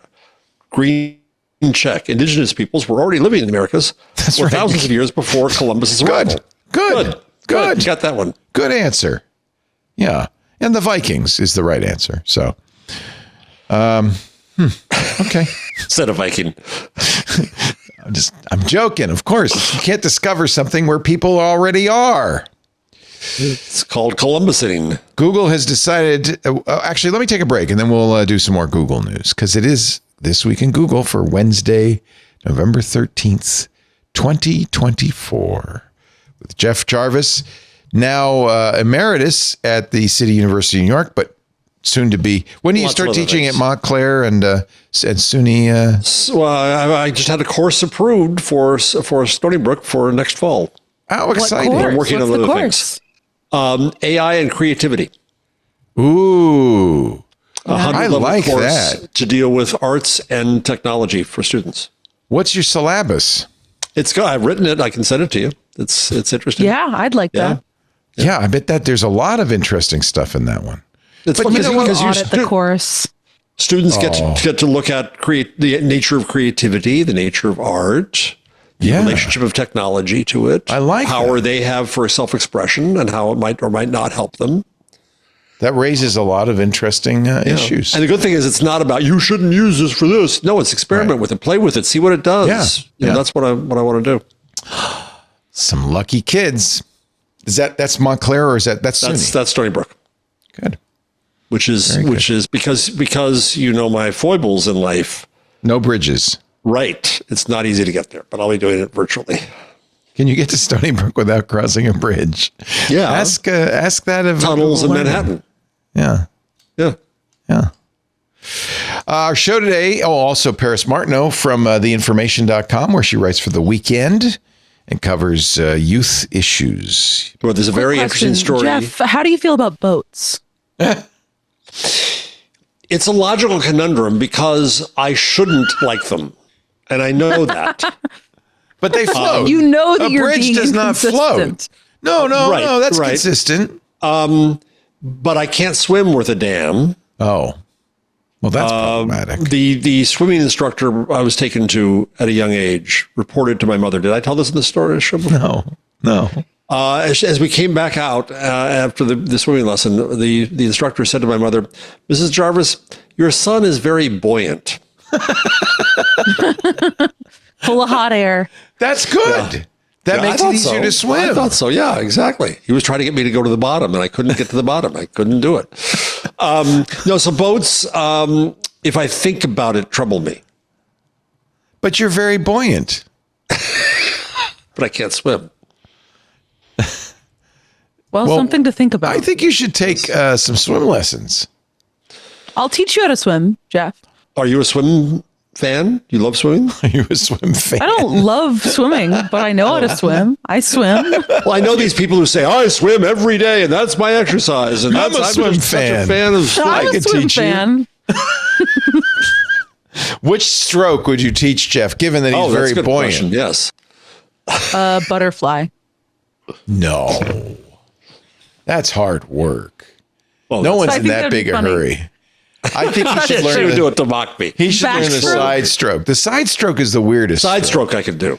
Because it's weird. That's what I like best. Yeah. And you just I never float got the there. breathing down, the armpit thing. You don't have I to never breathe got through the that side down. stroke. Your nose Right, is out that's of the thing. Yeah.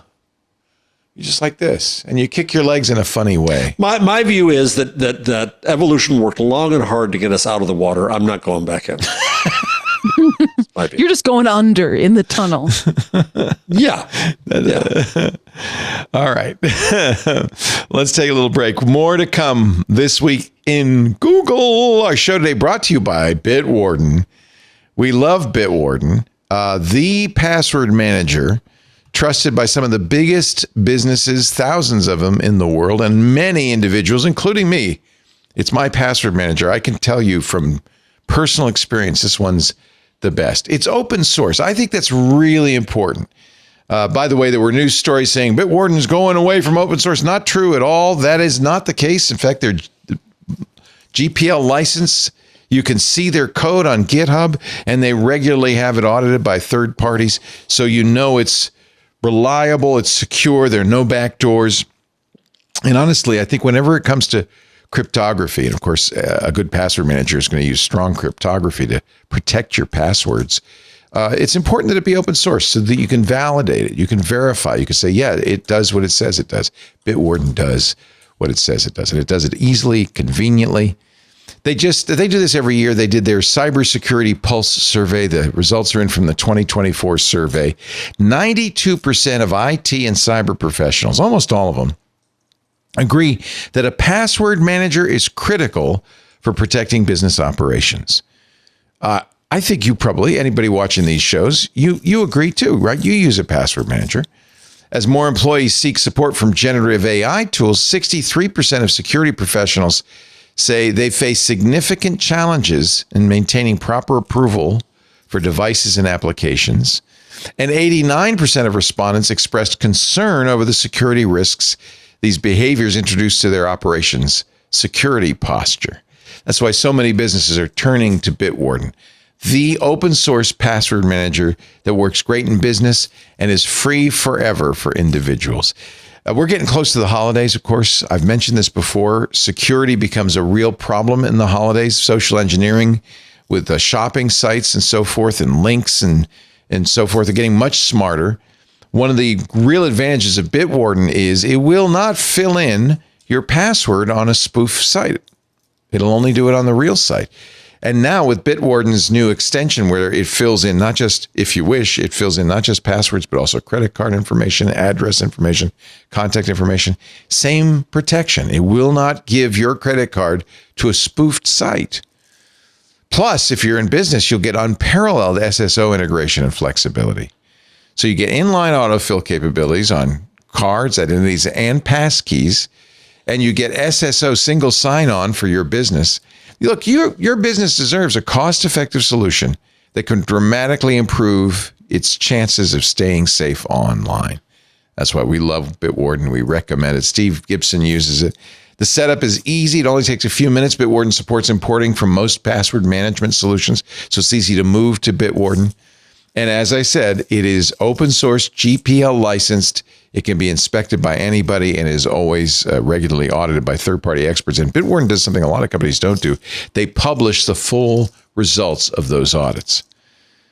Michael Crandall, who's the CEO of Bitwarden, sums it up best. We don't need to overcomplicate security. Let's get back to basics. Empower employees with the right tools, enforce strong password habits, and create a culture where security becomes second nature. Bitwarden can really help you do that. What are you waiting for? Get started today.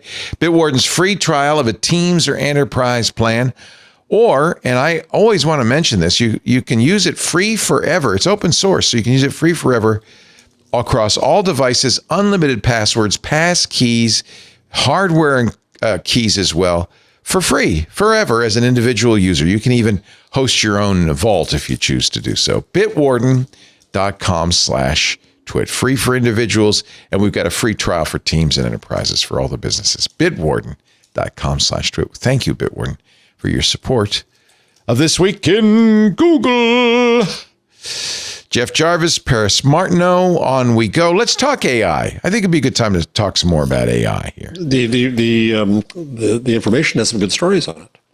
Well, the information says there was a really interesting story this week about how OpenAI is shifting its strategy because they've found that the rate of improvements of their new GPT are slowing. This in the face of Sam Altman saying, hey, AGI is just around the corner. Next year AGI, but we've slowed getting there. So they must have been really close. Such jerks.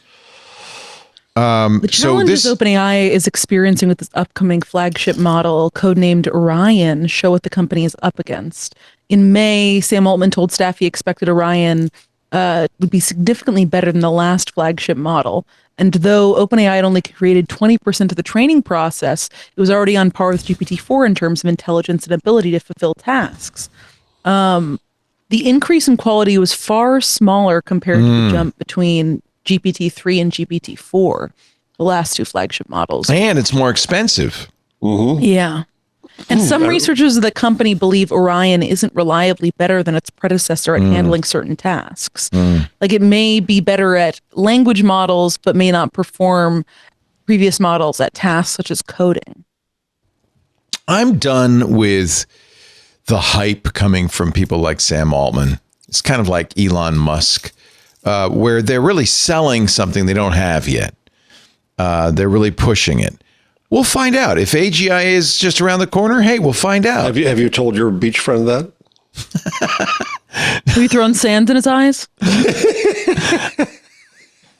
I'm just saying I'm open-minded. He believed that we were going to enter a very interesting decade. It turns out he wasn't wrong. No, it's interesting. Yeah. Misused and promoted, but interesting. I think the jury's just out. I don't think we know. And I think it's very possible. I mean, this is good reporting, of course, from Amira Fradi and Stephanie Palazzolo and Aaron Wu, three of the best working at The Information. Absolutely good reporting, but that doesn't mean it's anything really, because I honestly think that when it happens, it's going to happen abruptly. I don't think it's going to be gradual. Why do you say that? I just have a feeling in my gut that it's going to be more of a, it's not a, this is the issue. It looks like, these guys have said it's going to be a hockey stick or it's going to be continuous growth, but it looks like you just keep pouring resources at it more and do more training, give it more memory, more CPU. It's just going to get better at a steady rate. They had the key insight, which was Transformer. They've pumped every engineering benefit they can pump into it, and they've hit a plateau. And they need a new insight, and they don't have it yet. I think they'll come up with new insights. I think they'll figure out how to deal with things like facts, but they do not have it now. One of the issues that Fradi et al. Write about in The Information is you can't get better unless you get more high quality training data. And they're running out of high quality training data. It's like we've eaten everything. We need more. We're still hungry. This is really interesting. On line 76, Microsoft and together with Andreessen Horowitz put out kind of a manifesto. I think whoever was going to win the White House on AI. And interesting in there, besides being open source and besides the right to learn, which I agree with, is the notion of an open data commons. It's the first time I've seen that, which is basically saying the whole industry needs data that they can use. And I've been saying this for a while. I understand why creatives and others want to, keep AI from, ingesting their content, but when you do that, you do it at the risk of keeping the AI from being all it can be, right? Yeah. So this is this tension, and I would like to see what happens if you let AI have everything, and let's just see. But hasn't it already? I mean, before everybody realized what they were doing, maybe they scraped everything. Yeah. But that everything is from the people who had the power to publish and the privilege of publishing for time immemorial, and it left out a lot of people. Right. Here's the thing with that, though, Leo. You let the AI have everything, but I don't get to have everything. Like, I don't get to read it. I have to buy everything I read. I have to buy everything I consume. But the AI gets everything for free. How come? Well, we can train you as much as we want, but I don't think you're ever going to get to AGI. You're as good. I think it's a different thing. AI consuming content is not the same as a human consuming content at all. I would argue that what AI is trying to get to by AGI is human level intelligence. We already have human level intelligence, and we don't get everything for free. Yeah. There's two different questions. One is we're trying to make something different. That's why than a human. Well, there's two different questions. One is acquisition. If you steal the book, then you don't have the right to read it. But if you subscribe to the New York Times and you pay them to read it, and you've now acquired it legally, then your machine should be able to read it like you, is my argument. So acquisition and use are two different questions. And then you go into copyright and whether or not it's transformative or not. And if it's used for training, the courts so far again and again are siding with the notion that training is transformative. But acquisition is a separate question. And quoting at length is a separate question. There is a picture floating around of Sam Altman standing next to Aaron Swartz. And I've seen the tweet that Aaron Swartz got prosecuted for taking information that we had paid for from scientific journals and making it free and available to all, got prosecuted and eventually harassed to the point where he killed himself. Meanwhile, Sam Altman is lionized for doing the same thing, and not for public benefit, but for the benefit of OpenAI. I think it's a good point. So that's kind of your point as well. I don't mean to diminish it at all, Benito. Although I would say we are in a remarkable time where, as a human, thanks to the internet, we have access to more content than we can possibly consume. And why does it need more and more and more? I think, is it the amount of content, or is it the lessons that it ends up learning from the content it has? Yeah. I don't know. I guess my attitude is I really would like to see where AI could go. It's the beach talking. Yeah. This is Hear the waves. This is the post from Ondine B. Sam Altman side by side with Aaron Schwartz. I can't stop thinking about it. One was prosecuted by the U.S. for downloading copyrighted data from one source for noble purposes. The other widely celebrated for doing this on a much larger scale. What brought them together, I wonder? Yeah, I don't know if this is a Y Combinator class. Was Aaron and Y Combinator? He was at Reddit. Oh, yeah. Yeah. Well, that's, yeah. I don't know where I'm going to guess it's a Y Combinator picture, but I'm not sure. Others in there, Alexis Ohanian. Yeah, it's got to be Y Combinator. Yeah. Yeah, he was accepted into a Y Combinator founder program on a startup, Infogami. Yeah. Emmett Shear. They were part of the original 2005 Y Combinator class. That's who that is, the 2005. It's interesting. Y Combinator, for those who don't know, is a celebrated incubator for startups. And many of the companies that you know about started at Y Combinator. That Altman, for a time, headed. He was the CEO. Yep. That's right. Yeah. That's from 2005. Wow. Oh, wow. So, yeah, I don't know why, Benito, that you have that an AI should have more privileges than you. I just think it's, I mean, I'm not.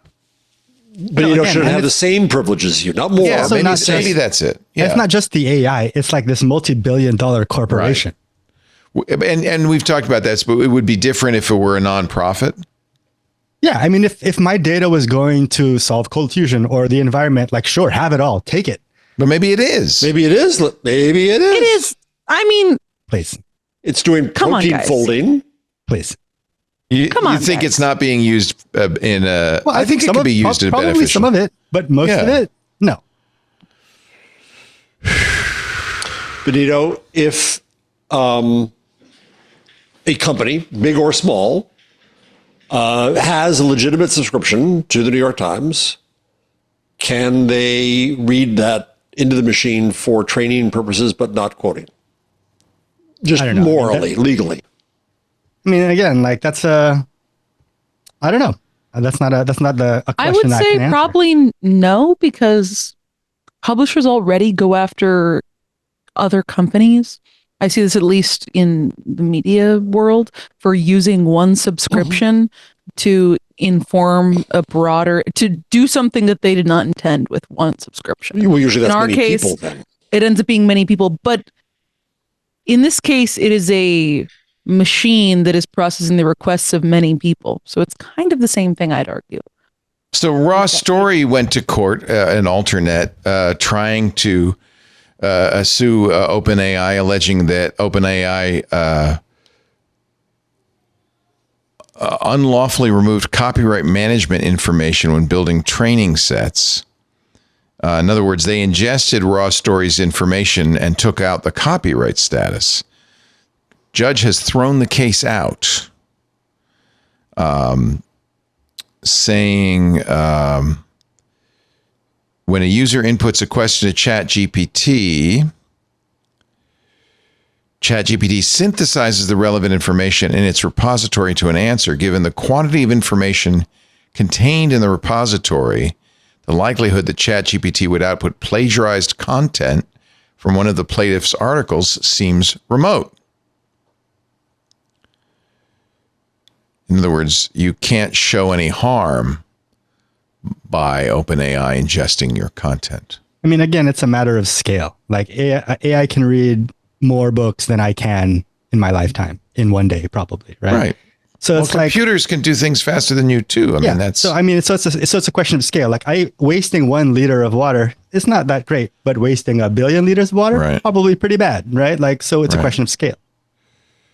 But at a level of principle, I mean, scale doesn't tend to be part of the principle.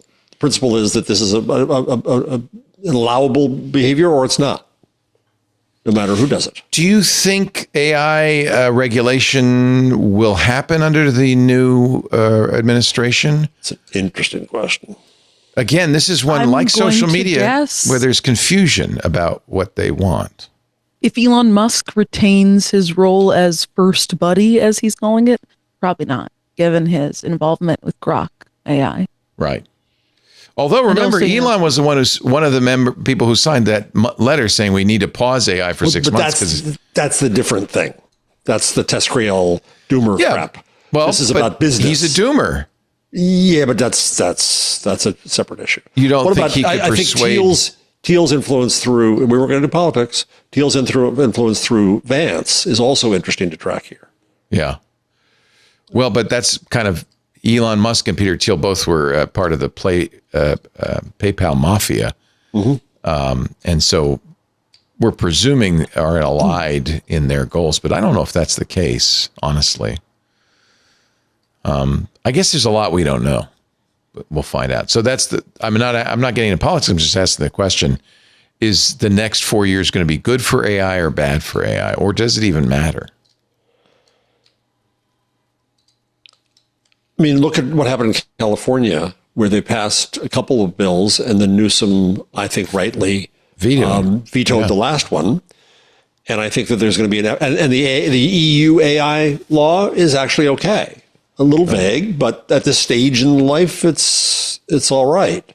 Right. So I think that there's a proper caution because we don't know what it is yet, and to think that it's hubris to think that we can regulate everything about it. Right. What's the mood, Paris? What's the presumption of mood? The pulse of Silicon Valley out of the information. How are you guys covering that idea? And I'm not trying to get into politics. I'm trying to get into the fate for things like AI in these companies. I think that the mood overall, I mean, from an executive level in Silicon Valley is rather jubilant. They think they see the potential for a Trump administration to be incredibly pro-business, pro-tech, and having people like Elon Musk and Peter Thiel and JD Vance in either explicit or implicit positions of power is really good for them. You know, there's people think David Sachs could end up with ambassadorship and whatnot. And I think it's also notable that something I've just been thinking about over the last week is how different this time around is from 2016 in terms of the reaction, or rather lack of a reaction, we're seeing from major tech companies and their employees. Would it be more valuable to society if we invested that amount of money into free college education? What money? Oh, I think so. The money that we're spending on AI right now. It's not public money. I mean, it's investors' money, but well, we could. I guess what I'm asking is, where is the best bang for your buck? Is it investing in humans learning, or is it investing in machines learning?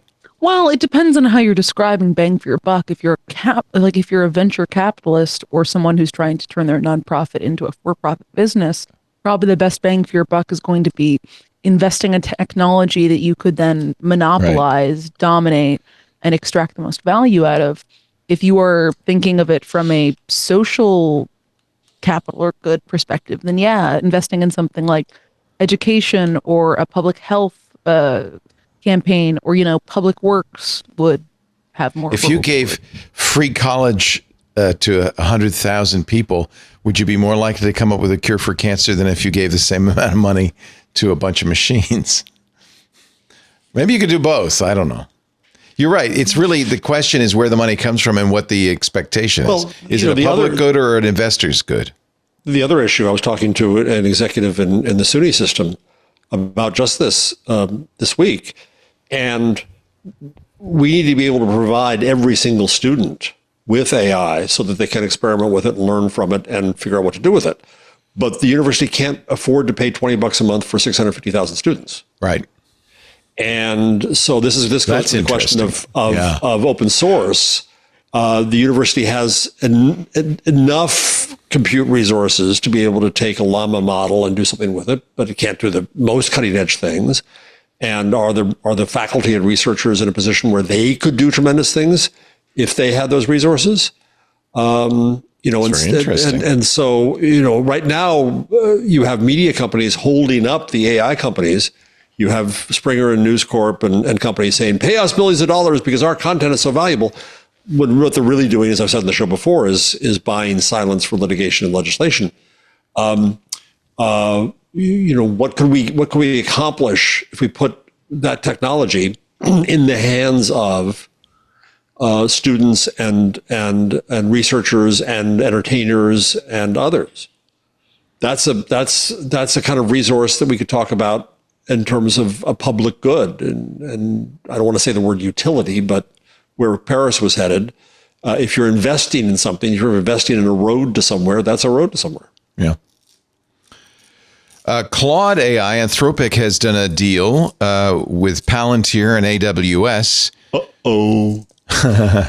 To process data for unspecified U.S. intelligence and defense agencies, which some say is a little ironic because Anthropic was created specifically to do safe AI. Well, safe in their definition is not doing the world. That's different from doing a few people with your weapons. Yeah. Right. So that's Timnit Gebru tweeted or X'd, look how they care so much about, quote, existential risk to humanity. Remind me, Leo, and Paris, the protest at Google that got them to pull back. I think that was from Jedi. AI and Project weapons. Maven. And Maven. That's right. Yeah. So remind me what that is. And what I'm asking because I'm curious whether this deal at Anthropic might cause a similar kerfuffle. Project Maven was a Pentagon project, according to Wikipedia, involving using machine learning and engineering talent to distinguish people and objects in drone videos. It was for battlefield command and control. And Google had to give that up because of the employees' protest, yes? Yeah, they were concerned. It was a U.S. military AI project. So. Yeah. Bingo. So here we are again, right? And the question is, how much, to Paris's point about how much times have changed? Have they changed so much that we will not see a protest out of Anthropic because of this? Here's another cost that's kind of interesting. This is from Marketplace. Funding for climate tech startups is waning. Much of it's moving to AI. Same as energy. All of the energy goals that we had are flying out now because we're restarting power plants and need more energy just for AI. Yeah. Which is Benito's point about scale and wasting water. Marketplace says climate tech companies globally raised more than $10 billion in equity financing in Q3 2024. That's one half of what AI firms raised, more than $20 billion in the quarter. It's interesting. Of course, investors are going to go where they think they're going to get the best returns, right?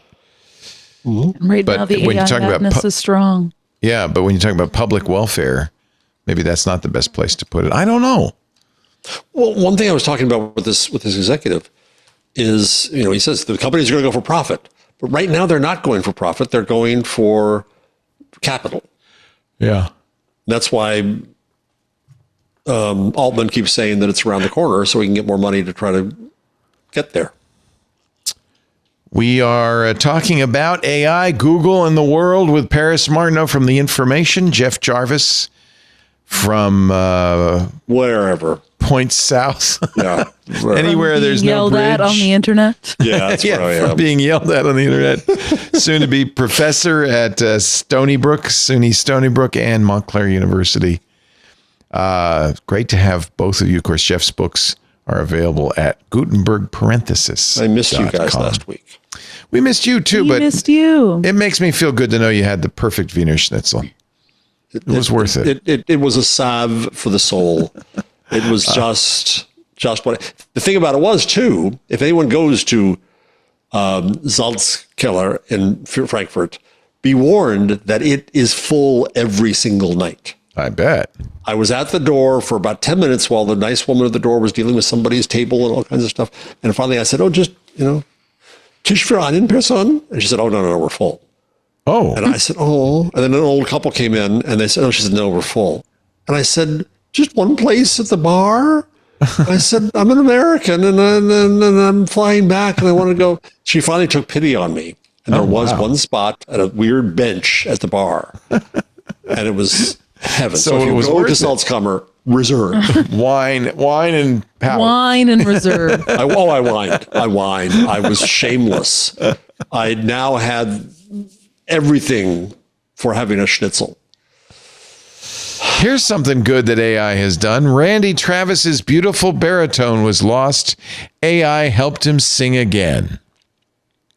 Yay. I didn't know that Randy Travis had lost his voice. I hadn't either. Yeah. Who's Randy Travis? Oh my Country God. music icon Randy Travis. He's an icon, Paris. He's an icon. He suffered a stroke in 2013 and aphasia. resulted in aphasia. Yeah. Is he as much of an icon if he suffered a stroke over 10 years ago and you guys didn't know? A cynical, nihilistic point you have there, young lady. Yes, but he's not our kind of icon. So Would Lisa have gone to a Randy Travis concert? she hates country music. She does. Oh, yeah. Oh, really? I think you assume that because she comes from the country, she's Country, a country yes. music fan, but no. Oh. She hates country music. Oh, that's Yeah. interesting. No, she You likes like heavy country metal. music? I like country music, sure. Yeah. Wait, really? She likes heavy metal, or is that a bit? No, she loves heavy metal and hair bands. Good for and her. Oh, you're all gonna that love stuff. Lisa when you meet her, Paris. You should meet her. She's quite a character. Yeah. Yeah. Yeah. So I guess what the AI did, they cloned Travis's vocals and created a new song for her. It's For the him. first for him. I'm sorry. It's the first. Well, I'm mentioning because Mary Travis, I'm not sure if that's his wife, was the one who kind of commissioned all this. Mary Travis delivered testimony on Capitol Hill in June, saying it's the first AI song ever recorded and released with full artist consent and involvement in a studio setting. His label, producer, musicians, and vocalists, and Randy were all present. That's pretty wild. He didn't sing it, but they got some AI to generate a voice that was his voice, because of course there's a lot of recordings of his voice, to do it. And Randy was thrilled about that, I guess. Yeah, Yeah. it's cool. See? AI for good. AI for good. That's a good use. Hey, That's So a see, good use. Creativity. That's AI as a tool, not AI as a thing that makes the thing at the end. You know what I mean? They're using Yeah. AI to integrate Which- into their production process. I It's think we not all like agree the best doing way a to song. use AI is as a tool as opposed to in and of itself. Yeah. It's in conjunction with humans. What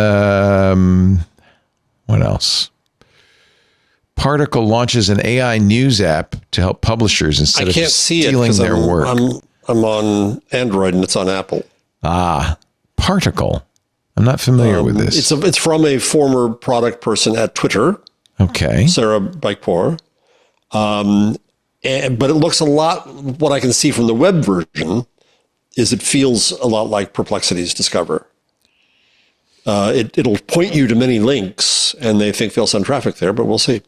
I very much like Perplexity. In fact, I used their election site on election. Which I heard was very good. It was quite good. Yeah.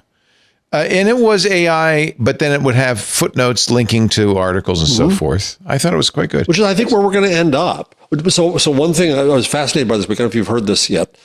Of course, when search engines came, we had the industry of search engine optimization arose and filled convention halls.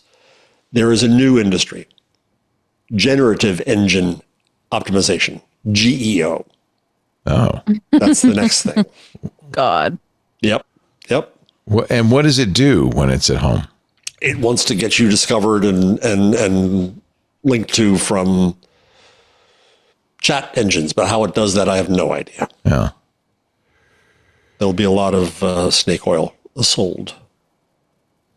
YouTube is allowing you, as some YouTube creators, to restyle licensed music in 30-second clips using AI to change the mood or genre on command. I haven't been able to play with this. Permissioned from the artists. Singers. The artists are permissioning here. It's an expansion of YouTube's Dream Track AI feature, but unlike creating new tracks, which is what Dream Track does, it will change up elements in a song. Mark Zuckerberg could have done this for his wife. Yeah. Yeah. The artists who've agreed to participate include Charlie Puth, Charlie XCX, Demi Lovato. Only Charlie's. Only Charlie's involved, and John Legend. Apparently, YouTube approached. Puth. Should I know Charlie Puth? Paris? I don't either. I vaguely know of Charlie Puth. I think that's all you need to know. Okay. If Paris says that, that's all I need to know. Apparently, YouTube approached major music labels with an offer to use their songs to train AI models, and this is who agreed. Be watching with interest. I haven't seen it yet, but we'll play with it as soon as we can. Any other AI news? I'm not going to do the story in the Wall Street Journal. Joanna Stern says, I spoke only to AI bots. It is the class. I put it in there only because you have noted how every Joanna Stern story has Joanna Stern throughout, and it is a classic of the genre.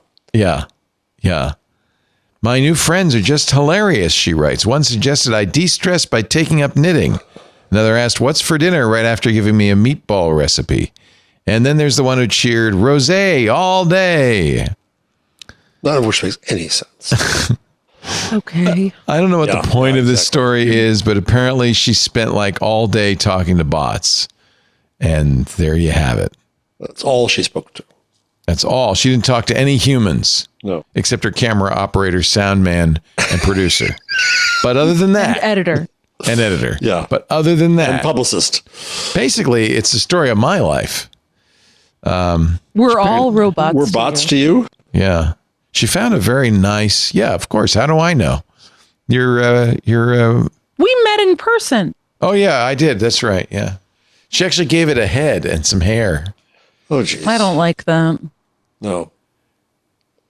This is trying too hard. Copilot, Gemini, OpenAI, and I didn't see the. Oh, come on. Girls trip. Oh, come on. It's funny how she sees friendship as what it gets for her. Like how it's not the other way. It's one way for her. Like friendship is a one-way street. Right. She was taking over Paris's role without having a proper license. She was cutting down a piece of a tree. That's really true. That's really Paris, how is that going, by the way? How's it going? Great. I had my final class on this weekend. I think somebody posted in the Discord earlier a photo of me with my saw. I can repost it. So they let me use a big saw, and I'm taking a test this weekend. For people who perhaps don't listen to every single show. Damn you. What's wrong with you? Phil, catch us up. So the lore of this is that I have long been a guerrilla gardener. In the spring and summer months, I carry around a little pair of pruning shears and I trim low-hanging branches. I recently learned there's a way to go legit, and it's by taking classes offered by the New York City the New York City Parks Department funds this group called NY Trees that does a citizen pruner course. So I've been taking courses over the last couple of weeks on how to properly prune and care for New York City street trees. It was mostly virtual, but the last one was in person this weekend, the Upper West Side, and I just posted in the Discord a photo of me with the big saw that they let me use to cut. That is a big saw. Whoa. Yes, don't mess with Paris, Ranger Paris. Wow. That's me. So I've got to take a test. I'm probably going to do it this weekend. And then if I pass, I'll get a license to a smaller saw and another glove. And are you allowed to walk the streets of New York with that saw? Yeah, I will. I'd go the other way if I saw somebody. You look like the Grim Reaper. Well, it's not normally that big. I extended it because I had to cut down a branch. I was doing a 3-point cut to cut a larger branch to make sure it wouldn't fall. Is the test at a tree or over a piece of paper? It's virtual. It's like an online test. I was taking the course virtual. Just to ask you so if you no know trees the harm. I so I have to identify. I I have to. I have to identify common street trees. I have to answer questions about how to prune and care for them, different things like that. I put a story in the rundown to this effect because it brings this together with Google. Line 138. Oh, I was still looking at Paris and her giant saw. Hold on. I got to move on. Is that your motto, by the way, now? Don't feel guilty, feel healthy? I think that's appropriate. Did you choose the setting? tag. It's kind of perfect, yeah. Yeah. Pretty good, right? What line number now? 138. Wow, we are really down in the weeds here. I don't think we can go any lower. This is from New Scientist. Google Street View Fortunately, I don't subscribe, so we're only going to go so far. But helps map how 600,000 trees grow down to the limb. They created digital twins of living trees that then they do what with? They The simulation could help city planners better predict how seasonal foliage boosts cooling or when growing branches may require trimming. So this is Paris's new boss. Interesting. They're using AI. Yeah. I mean, a big part of it is you need the human touch. You've got to see if people are wrapping Christmas lights around trees, if someone's put up a weird memorial in a tree, if there's letters scratched in there. Do you respect those things, or you scold them for daring to do those things? Respect memorials. Obviously, if someone has scratched their initials into a tree, there's not much you can do to it. Yeah. If someone has Christmas lights around a tree and it's too tight and seems to be causing girdling in the tree, then you might ask the store owner. But you don't just cut them off and say, you were causing girdling. No, you try to be respectful of local communities. By the power vested in me by the Parks and Recreation Department of the City of New York, I hereby liberate this tree. I will be able to do that if I pass, though. It'll be pretty powerful. I have a license and a big saw. To prune. Do you have to report your activities back to HQ? No, I'm kind of you're on your own. Like 007. Although, she's a license to prune. That, the pruner came in from the cold. If there are things that go on that are above my station, I would report that to City Park. Well, what is your station, though? What is your station? Well, general street tree care, which in New York City means the trees that are on the sidewalks, not the trees that are like behind a gate in somebody's yard.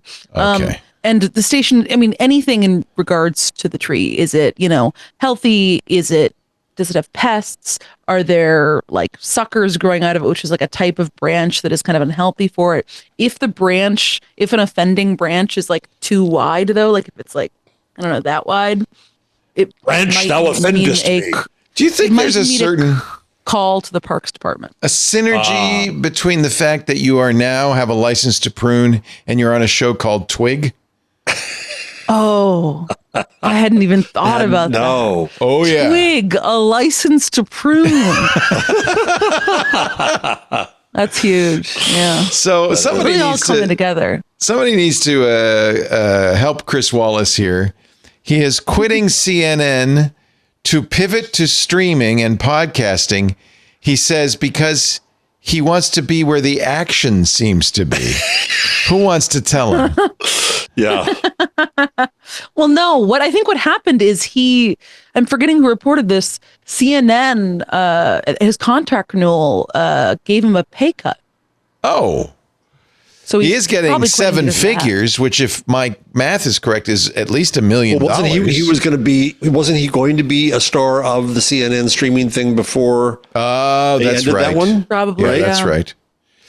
By the way, I didn't know this, but I'm really glad to learn Tucker Carlson tells me that Joe Rogan invented podcasting, which I find fascinating.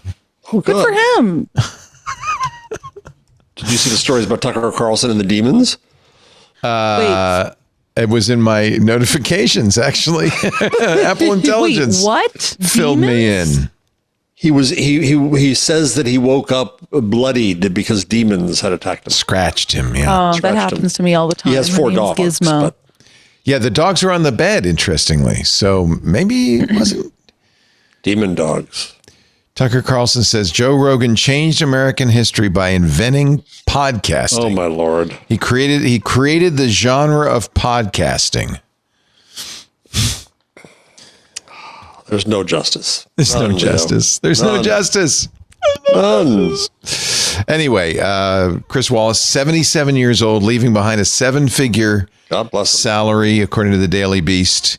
He cited influential podcasters Joe Rogan and Charlemagne the God as a model he wants to follow. I think Wow. of Charlemagne the God, and I think of him next. Yeah. Yep, those are Yeah. the two podcasters that I often think Yep. about. Hi, Gizmo. Gizmo is scrambling. She just wants to show her butt to the camera. Yeah. Yeah. Come on, Gizmo. Yeah, I've noticed that with cats. And then we realized, Lisa and I were talking about this. Why do they do that? And then I realized that's because they trust you. They're Yeah, looking out they've got to the me. outside world to see where the threats are. But they If know anyone you're is okay. coming behind me, they'll be able to. She'll be able to take it. Exactly. They're gonna Gizmo, take stop them out. showing. Oh, there it balls. is. Oh, I've seen it again. Oh, no. You're watching, and I'm sorry about it. Containus came back. You're watching This Week in This week Google. in containers.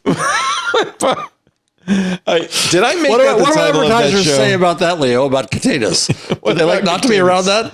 What? Hey! Containers is great for brands. It's in the contract. We will not be anywhere near Containus. That was in 7 minutes of any Containus. You're watching This Week in Google with Paris Martineau and Jeffrey Jarvis. And All right. Gizmo. And Gizmo, And the Gizmo. Wonder Cat.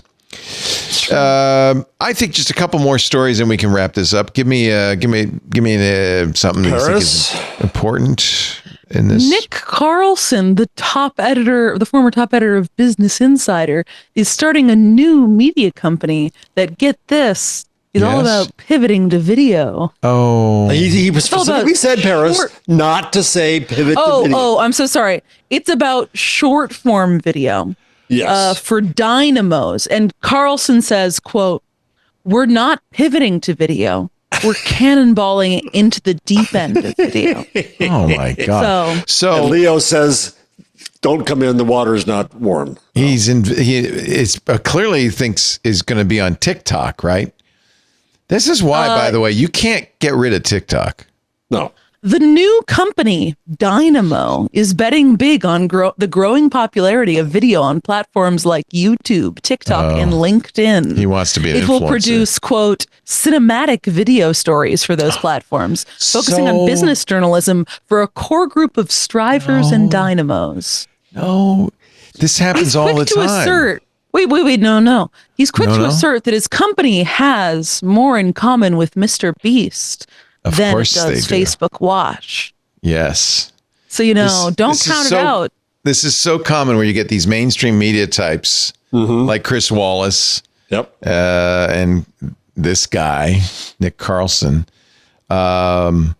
saying, oh, yeah, we're going to go, because they don't get it. They don't get why TikTok and YouTube Shorts and Instagram Reels are popular. It's a flop. It's like Quibi. He's basically Carlson started the next said Quibi. For business people. The though. startup will avoid this guy. political stories, and that the content will be evergreen, designed Nick, to be you- relevant months or years after it was published. Nick, do you lift? He looks like he lifts. I'm just saying.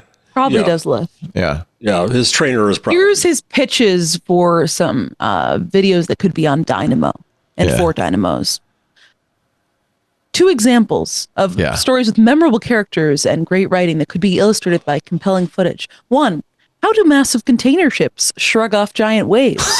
2, No. why have sculptors recently cast such meme-worthy statues of popular athletes like Dwayne Wade and Cristiano Ronaldo? Oh, God. That's the content people crave.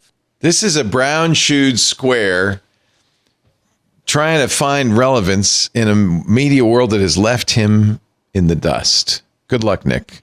Well, these people always think that the medium is the thing and not the content. Yeah, they don't get it. Yeah. Yeah. Those two things I he wanna just be there. described, no one is going to watch. Who cares why container ships can handle big waves? Right. No one cares. The thing is, it's That'd like be that in itself is not interesting. Maybe you can tell that story in a very interesting way. You know what? If Veritasium did it, I'd watch it. Exactly. That's what I'm saying. Like, that's what they don't understand. They don't get it. Maybe they do, but I bet they don't. Hey, I'm looking forward to this. The new Apple TV movie about SBF, Samuel Bankman-Fried. It's going to be written by Lena Dunham of The Girls. It's Michael Lewis's best-selling book. Michael And Lena Lewis gonna was write it. still a little too in love with SBX. Yeah. Michael Lewis has fallen in my view as a result. I mean, it'll be interesting to see how that one turns out. I think Apple does something to everything it produces that sucks the life out of it somehow. I don't know. Really? why. I think there's good stuff on Apple. The Slow Horses is quite good. Are you a it's Ted hard to Lasso get fan? into. No, I was not a Ted. I didn't know. No. Well, what do you like on Apple TV? Severance. What? Severance. Severance. Yeah. That's coming I back watched. next I watched something next that I year. liked. Oh, the morning show until it jumped the shark. I watched something I liked. I know it. Yeah, The morning show was terrible. I liked it at the first, but Okay. Apple TV has some of the worst movies that have ever been created on there. Yeah. Wolves isn't bad. Did you like Brad Pitt and George Clooney in Wolves? That was pretty good. It was. I came home from cotton Germany candy. and I just wanted to not watch news. I didn't want to watch politics. I wanted to watch entertainment. Yeah. And I went through Netflix and Apple and Amazon, and it's all dystopian. I saw the same thing. It's either sci-fi or it's horror. Yeah, basically. Or it's just nasty or stuff. comic books. I love The Diplomat. That makes me Excellent happy. show. But it's only a few episodes, so I've got to, Yeah. stretch that are you out. sitting there in your boxer shorts and eating candy and binge watching Netflix? Is that what you're doing? Is that how you're salving your soul? No, he's having cacio e pepe from Trader Joe's. Okay, there you go. Much better. I saw a restaurant the other day. I walked by and saw the menu. They had cacio e pepe pizza. I think that's wrong. No. I think that's wrong. Pasta does not belong on pizza. No. Or maybe I would they were assume just that doing the pasta cacio e pepe isn't- But that would just be cheese pizza with pepper. with pepper. With pepper. No, Pepper pizza. it's a pepper pizza. Peter Pepper picked the pepper. Picked up pepper pizza. All right. Let's I think it's not I was going going to say, we're producing great content here. I think we gotta call it a day. I'm gonna call it. It is 4:24, and I'm gonna call it. You are watching This Week in Google, and don't say goodbye yet because it's time for our picks of the week next. As always on the picks of the week, I like to start with Paris Martineau. This is proper. This weekend, I did something that you might recall me telling you about last year. I went to the annual Gowanus Canal Banjo Toss. Oh, Brooklyn Folk Festival. what where, fun! Folk players gather to toss a banjo tied to a very long rope into the Gowanus Canal. And the rope has 1 foot by foot marked out in it. So then you see how many feet you threw. I threw it 35. The banjo, let me guess, Paris. The banjo disintegrates within 30 seconds from the pollution in the canal. I mean, it did get quite Gunky? strange feeling. Yeah. Did you try throwing canal it? water. I mean, yeah, I threw it 35 feet this year, which Nice. is 10 feet less than last year. But I'm regressing. It might be the getting canal older. water. But this year I learned that they have a Banjo Toss the game available on at least the iPhone. I think also the Google Play Store. I linked the iPhone game, and it's quite fun. You can throw the banjo as many times as you want into the Gowanus Canal. This is marvelous. And I believe in the game, it doesn't have the latest interesting update, which is, in reality, the Gowanus Canal, a federally designated Superfund site, is now surrounded by luxury condos. Yeah, which get that. adds a fun spin to it. Does it have a scent, an odor to it, or is it? No. It was It's just- just. I think it's more the normal. kinds of chemicals that fizzle when you touch them. I think it's that kind of thing. Jeez. Wow. But it is a super fun And, site. and yeah. is this a sign of disrespect for the banjo, or is it a that's a sign good of question. Yeah. It's definitely a sign of respect. It's put on by a folk group, a folk school, I believe, would that Steve hosts Martin the Brooklyn. say? It hosts they host the Brooklyn Folk Music Festival every year, which is a huge group of people who, are folk musicians themselves. Welcome to And the Brooklyn Folk Festival Banjo Toss, the only official banjo toss on the planet. There you go. Okay, there's a banjo. So that's the special throwing banjo. It's red and doesn't have any holes in it, so it doesn't get waterlogged. Oh, interesting. So it's Okay. not somebody's Wash your hands beloved after you banjo. throw. How do I do Not it? someone's regular banjo. Oh, are you playing? Look at these people. They really look scary. Yeah, that would be me. There we go. it I've out. thrown the banjo. How many Great feet? job. Hey, watch where you're throwing that banjo. Oh, I Where'd hit you somebody. throw it to? I don't know, but I think I You can't see anything. I can't see anything. Wait a minute. Oh, yeah, that. There's a bird. But you can't see where it lands. This is very frustrating. I'm not sure it's supposed to be on the Mac. It's the I think it is Guanosaurus. an iPhone game. Oh, I see. Oh, I see. I see. Vertical. We've lost some verticality. Yeah, we're missing some of the scenery. Oh, there's a whale. Wow. Well, that's That's fun. a one sick whale in that place. That's fudgy. Whatever you do, don't put your fingers in your mouth. Good advice.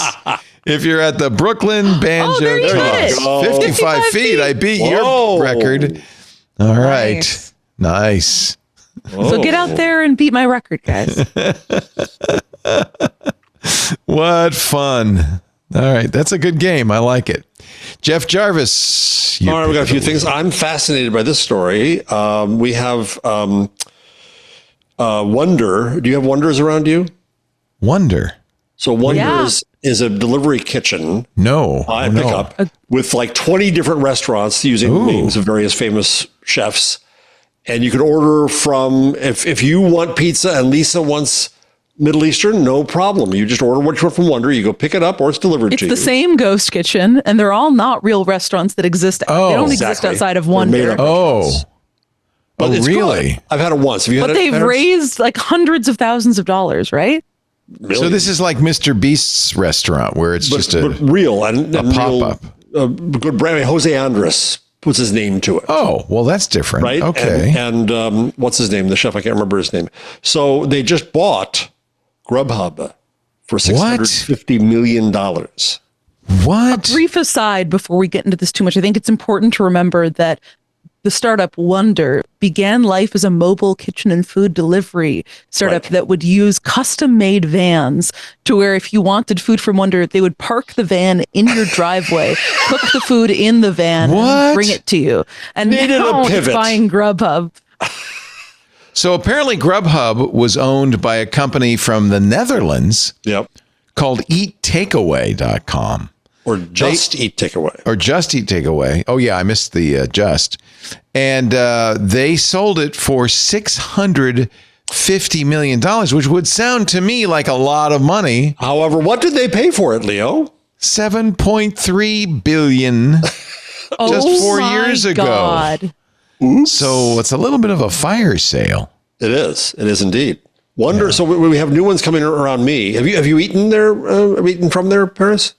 No. I did once. I picked it up from good? Hoboken on the way home. Yeah, it was very good. What'd you Nice get? and easy. I wanted the other night. I came home from meetings in New York, and I said to my wife, "Why don't we try the new Wonder? It's one on the way home." Good thing we didn't do it because there was a horrendous traffic jam, and it took me 2.5 Wait a hours to minute. get home. So But it you doesn't bring order- it to you. It's a You can do delivery, but I order it online. Look at the menu. The menu is pretty amazing.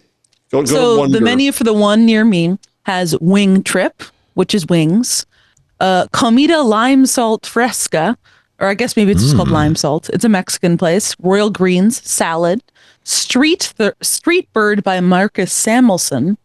I guess he's a very big legendary deal chef. Yes, very big deal. Tejas barbecue, burger baby, bellies, bread meat and bread. Bobby Flay steak.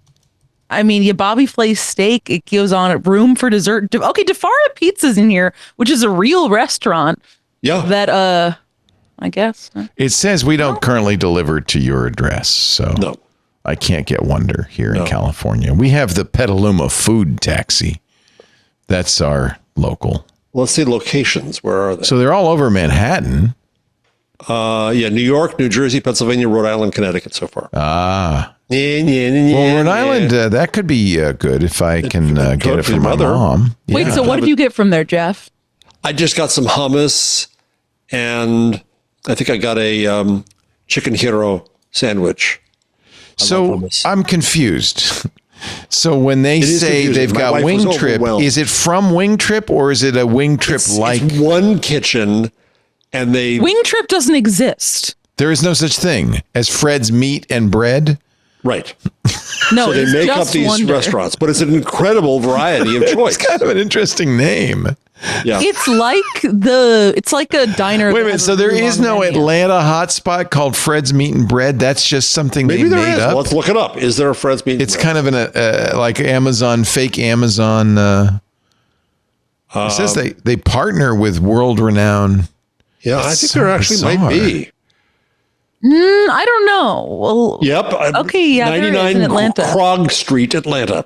Okay, so they have their recipes, and then they have Yeah. some chefs in this pop-up kitchen.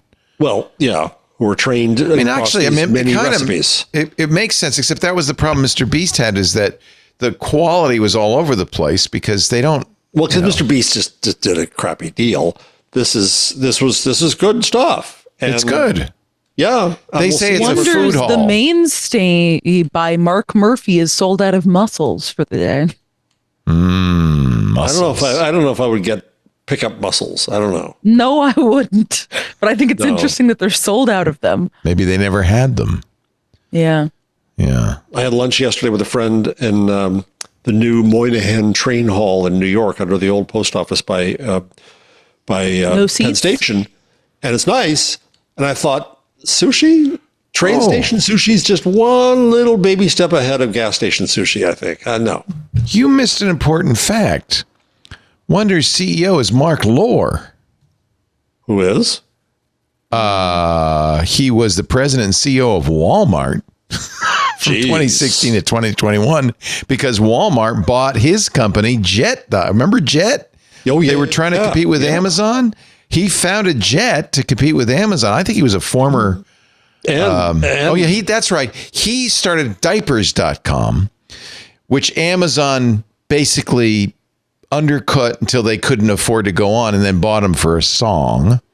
So they went to Amazon and then left Amazon to create Jet, which was going to beat Amazon and didn't. But Walmart bought it for a lot of money, Walmart was $3.3 scared of it billion. too, and it was a way to catch up Walmart with said this Amazon. is exactly. We got e-commerce now. So Mark Lohr, that's interesting. He's a big name. He's the founder, chairman, and CEO of the Wonder Group. And they're expanding like crazy. I'm getting one that's going to be here's why I'm so happy. Because no matter how long we blather on about the world, they're open till 9:00 Eastern. And so I can go over to the next town and I can have an order in and pick up my dinner from Wonder. You know who else Wonder owned? Who? Blue Apron, our former sponsor. Oh. The food box, which they bought for a pittance as well. Yep. Blue Apron's doing neat things, but we'll see. A real they're investing. losers cabal. Losers cabal. So that was one thing in my list. He's definitely won by losing. So good for him, you know? Yep. So then we have new research suggests people are getting more bored. I was really hoping you were going to do the dumb. I was going to. That was my next thing. Okay. I was going to ask you whether that was political or not. No, that's perfect. It's perfect. Research suggests people are getting more bored. How do we know this, and what does it mean? I think it means they're more boring. I've always thought boredom was a cover for other stronger emotions like anger. My mother said only boring people get bored. And I think there. That's your mother right there. Yeah. And that's why you have a big breaking saw her phone right now. Yes. All right. Well, the next one was that Elon Musk, as you know, has been doing jumps in the shape of X. Oh, is that what it is? He's doing X? That's what it is. So he does X. I had no idea. And so if he's the beginning of a font, why shouldn't he be a font? So they've created a font called Times New Dumbass. Hey, And you can download it and use it. That is awesome. Hey. I know. It's okay. Hey! I didn't. Okay, so all this time I've seen him leaping around like a nitwit. That was X. He was doing an X. He's doing an X. I didn't realize that. What is wrong with him? There's something very strange. A lot. No, it's not normal wrong. It's weird. Oh, wrong. no, I agree. Pretty sure all billionaires are pretty weird. Yeah, they get that way because now everybody's, kisses their CEO butt. brainworms. Yeah. Nobody's kissing my butt. Next, he'll be singing with auto-tune. Yeah. Yeah, they are all weird. You're right. We started the show with weirdness. We're ending with weirdness. Thank you very much, Benito. We will see you in a month. Wow, Benito. that's right. Bon God, voyage. Benito, we're gonna miss you. Gute Reise. Have fun. By the time you come back, AI will have taken over, and we will no longer need your services. Yes. Wonderful. Or ours. We'll all be gone. Yeah, we'll all be gone. Notebook LM is us. Have a good time. You're visiting family, and then in just Japan just for fun? Yeah, I'm visiting friends in Japan. I have friends in Japan. Oh, nice. Well, that's cool. And it's kind of on the way home, right? Yeah. That's why I do. That's why I do that Yeah, trip. It's perfect. just like a route. Well, we'll miss you, Benito. I don't know. We will. It's not the same with that. He's the conscience of this show, and we need He you. is. But He keeps us on track. keeps us from buying the BS that the tech community is peddling this week. Jeff Jarvis is proudly emeritus at the City University of New York, where he was the Townite professor of journalistic innovation at the Craig Newmark Graduate School. Now professor at State University of New York at Stony Brook and Montclair University. And I can't wait to find out more about your classes. There's his books right behind you. The Gutenberg Parenthesis, The Web We Weave's the new one, and a magazine, all at gutenbergparenthesis.com. Oh, nope. Now jeffjarvis.com. Oh, that's right. You've got the new site, jeffjarvis.com. Paris Martineau writes for The Information. She writes and reports for the information. Oh, Importantly. that's a good, I never thought of that. The reporting is different from the writing. They're both important, yes. Yeah. Yes. But what makes Paris such a good journalist is she does such good reporting. She's a reporter and a writer at The Information. That's true. You can give her a tip so she can write about something exciting if you go to martineau.01 on Signal and send her don't use your work phone. Send her a deep scoop. Be deep throat. Give her something juicy. Martineau.01. Thank you, Paris. Thank you, Gizmo. Thank you, Jeff. We do This Week in Google. Thank you, Jeff. Yeah, thank you, Jeff. Leo. Thank you, everybody. I was going to say thank you, Jeff, Paris. because I'm going to get queso from Wonder next. Oh. I love queso, and I do there's too. never any place there. New York City has a dearth of queso, and this might just That's solve my true. problem. How far away is the Wonder from you? Not far. I made So they'll deliver. Are you doing delivery? I'm probably going to walk. Okay. Move my Oh, bones. one more question. Did you vote early and get the special sticker? I did. Oh, good. What's the somewhere I special? checked. There was a special sticker in Brooklyn too? Yeah. Hold on a second. Let me find it. I'll post it in the chat right here. There was a special Halloween sticker. Oh. Oh, in which very a cool. pigeon is holding a jack-o'-lantern and wearing a hat. That a is witch's cool. hat. And You're it a says Halloween Halloween voter. vote. But you only get that if you vote before November. Is that the deal? To vote on October 31st. You actually have to vote on Halloween. Nice. Yeah. She went to extra effort and got up early. Was there a long line to get the special sticker? No, there was literally no one there, and I got there 30 minutes after the polls opened. Okay. Oh, wow. I was telling her I think because Dad, who gets to airport early, I was telling her she had to get up. She had to get early. She had to get. I mean, I thought about it, and then I forgot when the more actual morning came until I realized, and it was like 15 minutes ago. And I was like, oh, I got to get on my bike, and I biked over there, and then cool. There was no queso tonight. Bless Yum. queso tonight. Bless your heart. That's I want to hear a report. I made queso for the first time a few months ago when we had a special event at the house for our Club Twit. And Micah ate pretty much the whole pot. I could be me. drink queso. Yeah, I could. Queso's pretty good. Oh, I love queso. One of the best things. Now you make me want to make queso. I need to go get some Velveeta, though. You can't make queso without Velveeta. Which restaurant has the queso, Paris? Well, I'm ordering the one from Teja's Barbecue because I like Tex-Mex queso, but the Mexican that's the best restaurant kind. also has queso. No, I like Tex-Mex because it has peppers chopped up in it and stuff like that. Yeah. In fact, that's where I first had it in Austin, Texas, ladies and gentlemen. Thank you very much for joining us. We do This Week in Google on Wednesdays, 2 p.m. Pacific, 5 p.m. Eastern, 2200 UTC. You can watch us live on 8 streams. Of course, our club members are watching in the cozy confines of the Discord. Great place to hang with some really smart people. If you're not a member of Club Twit, go to twit.tv/clubtwit. $7 a month. But it's more than just a Discord. You get ad-free versions of the shows. You get special programming. We've got a book club coming up and Micah's Creative Corner, a whole lot of fun events. And it helps us out a lot. So twit.tv/clubtwit. But even if you're not a member, you can watch us on YouTube. We're at youtube.com/twit/live, twitch.tv/live, Kick, X, Facebook, LinkedIn, and another one. TikTok. I always forget TikTok. And TikTok. And I hope you will watch us live, but you don't have to. Of course, most people watch after the fact because it's a podcast. Chris Wallace just discovered those. That's the future. Thanks to Joe Rogan. Thanks to Joe Rogan. Thank you, Joe, for inventing it. We're all grateful, Joe. We're all so grateful to you. You need to go merely to the website, twit.tv/twig, to download a copy, or go to the YouTube channel dedicated to This Week in Google. That's a great way to share clips. Or open up a podcast client and search for This Week in Google and subscribe. There's audio or video, or both. Thanks, everybody. Have a great week, you two, and we will see you next week. Oh, wait a minute. Most important thing. Buy your tickets to the Commonwealth Club to go see Jeff Jarvis. He's going to be speaking December 4th. Which means I won't be here, unfortunately, but I'll be there. That's fine. That's when they can take me. We record the show. Here's the website, commonwealthclub.org.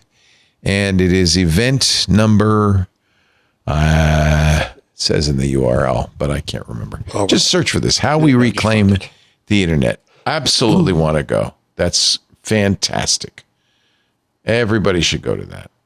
5 p.m. doors open, 5:30 to 6:30, the program. Oh, okay. Well, I might be able to make it if we did a short show that day. Oh, wow. Whip up to San Francisco. I'd like to see it. Thanks, everybody. We'll see you next time on This Week in Google. Bye-bye. So, Paris, I'm thinking you might, the cornbread with orange honey butter? I know, but then I'm like, what do I want to get as a main? I think who needs a main? Just more queso. There's so many options because you can order across all pork sandwich. I love pulled pork. But you can also mix genre. Ordering from Yassas I'm thinking of ordering from the Mediterranean restaurant Yassas in addition to this. Are these all good? I mean, how could they be good? It's the same kitchen. That's my question. I don't get it. I'm going based on Jeff's recommendation that it was good. I've only eaten once. But Leo, if you've ever been to a New Jersey diner, it has a 20-page menu. But I'll tell you the truth. But you don't order the back half of the menu, basically. Yeah. It's like the Cheesecake Factory. It's all frozen, and they just thaw it out for you. No, it doesn't seem to be, actually. It's really interesting. I mean, the bread I got with my hummus was really good. They have tzatziki, hummus. It's pretty amazing. Wow. Well, we don't have it out here. It's a New York thing. Yeah, well, now that it's... All right. Are you ordering from them tonight, Jeff? No, I'm not, because the one that's closest to me is too far away. There's a new one opening next month near me. Well, I'll let you guys know how it is. I do want to know. Don't curse me. Do they have cacio e pepe? That's what I want to know. They've got pasta. That it's so easy to make cacio e pepe. It is. You can't. So easy. If you don't have the ingredients, it's not. But well, this is interesting. There's not a search. That's interesting. There is the top. Search restaurant, cuisine, or dish. There is? Oh, I didn't see that. Okay. Well, thank you, Paris, for helping your grandpas figure out how to use the internet. We'll see you next week. You can maybe help me set the time on my VCR. Bye, guys. Bye. I think we could call this. There was quite a few good titles. Let me look. See, that was all right. We didn't get political. It was pretty mild. Yeah. I think it was entertaining without eschewing any, serious topics.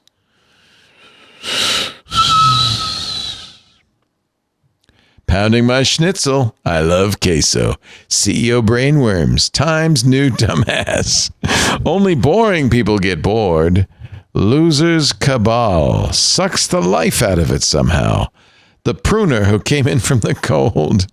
I like license to prune. Don't girdle the trees. Only Charlie's. Everything for a schnitzel. It's zucking painful. New ways to disappoint me. Technology shouter. Fulbright. Can you clap on, clap off? It's just Craig. This is another thing that puzzles me. In shootification? I'll leave Twitter if Corey leaves. A wicked... God, there were a lot of titles. I kind of like License to Prune. Or Very Buoyant, which was another one. Oh, yeah. What do you think? Very, very buoyant or License to Prune? I like them both. I'm going to go with License to Prune, I think. Here we go.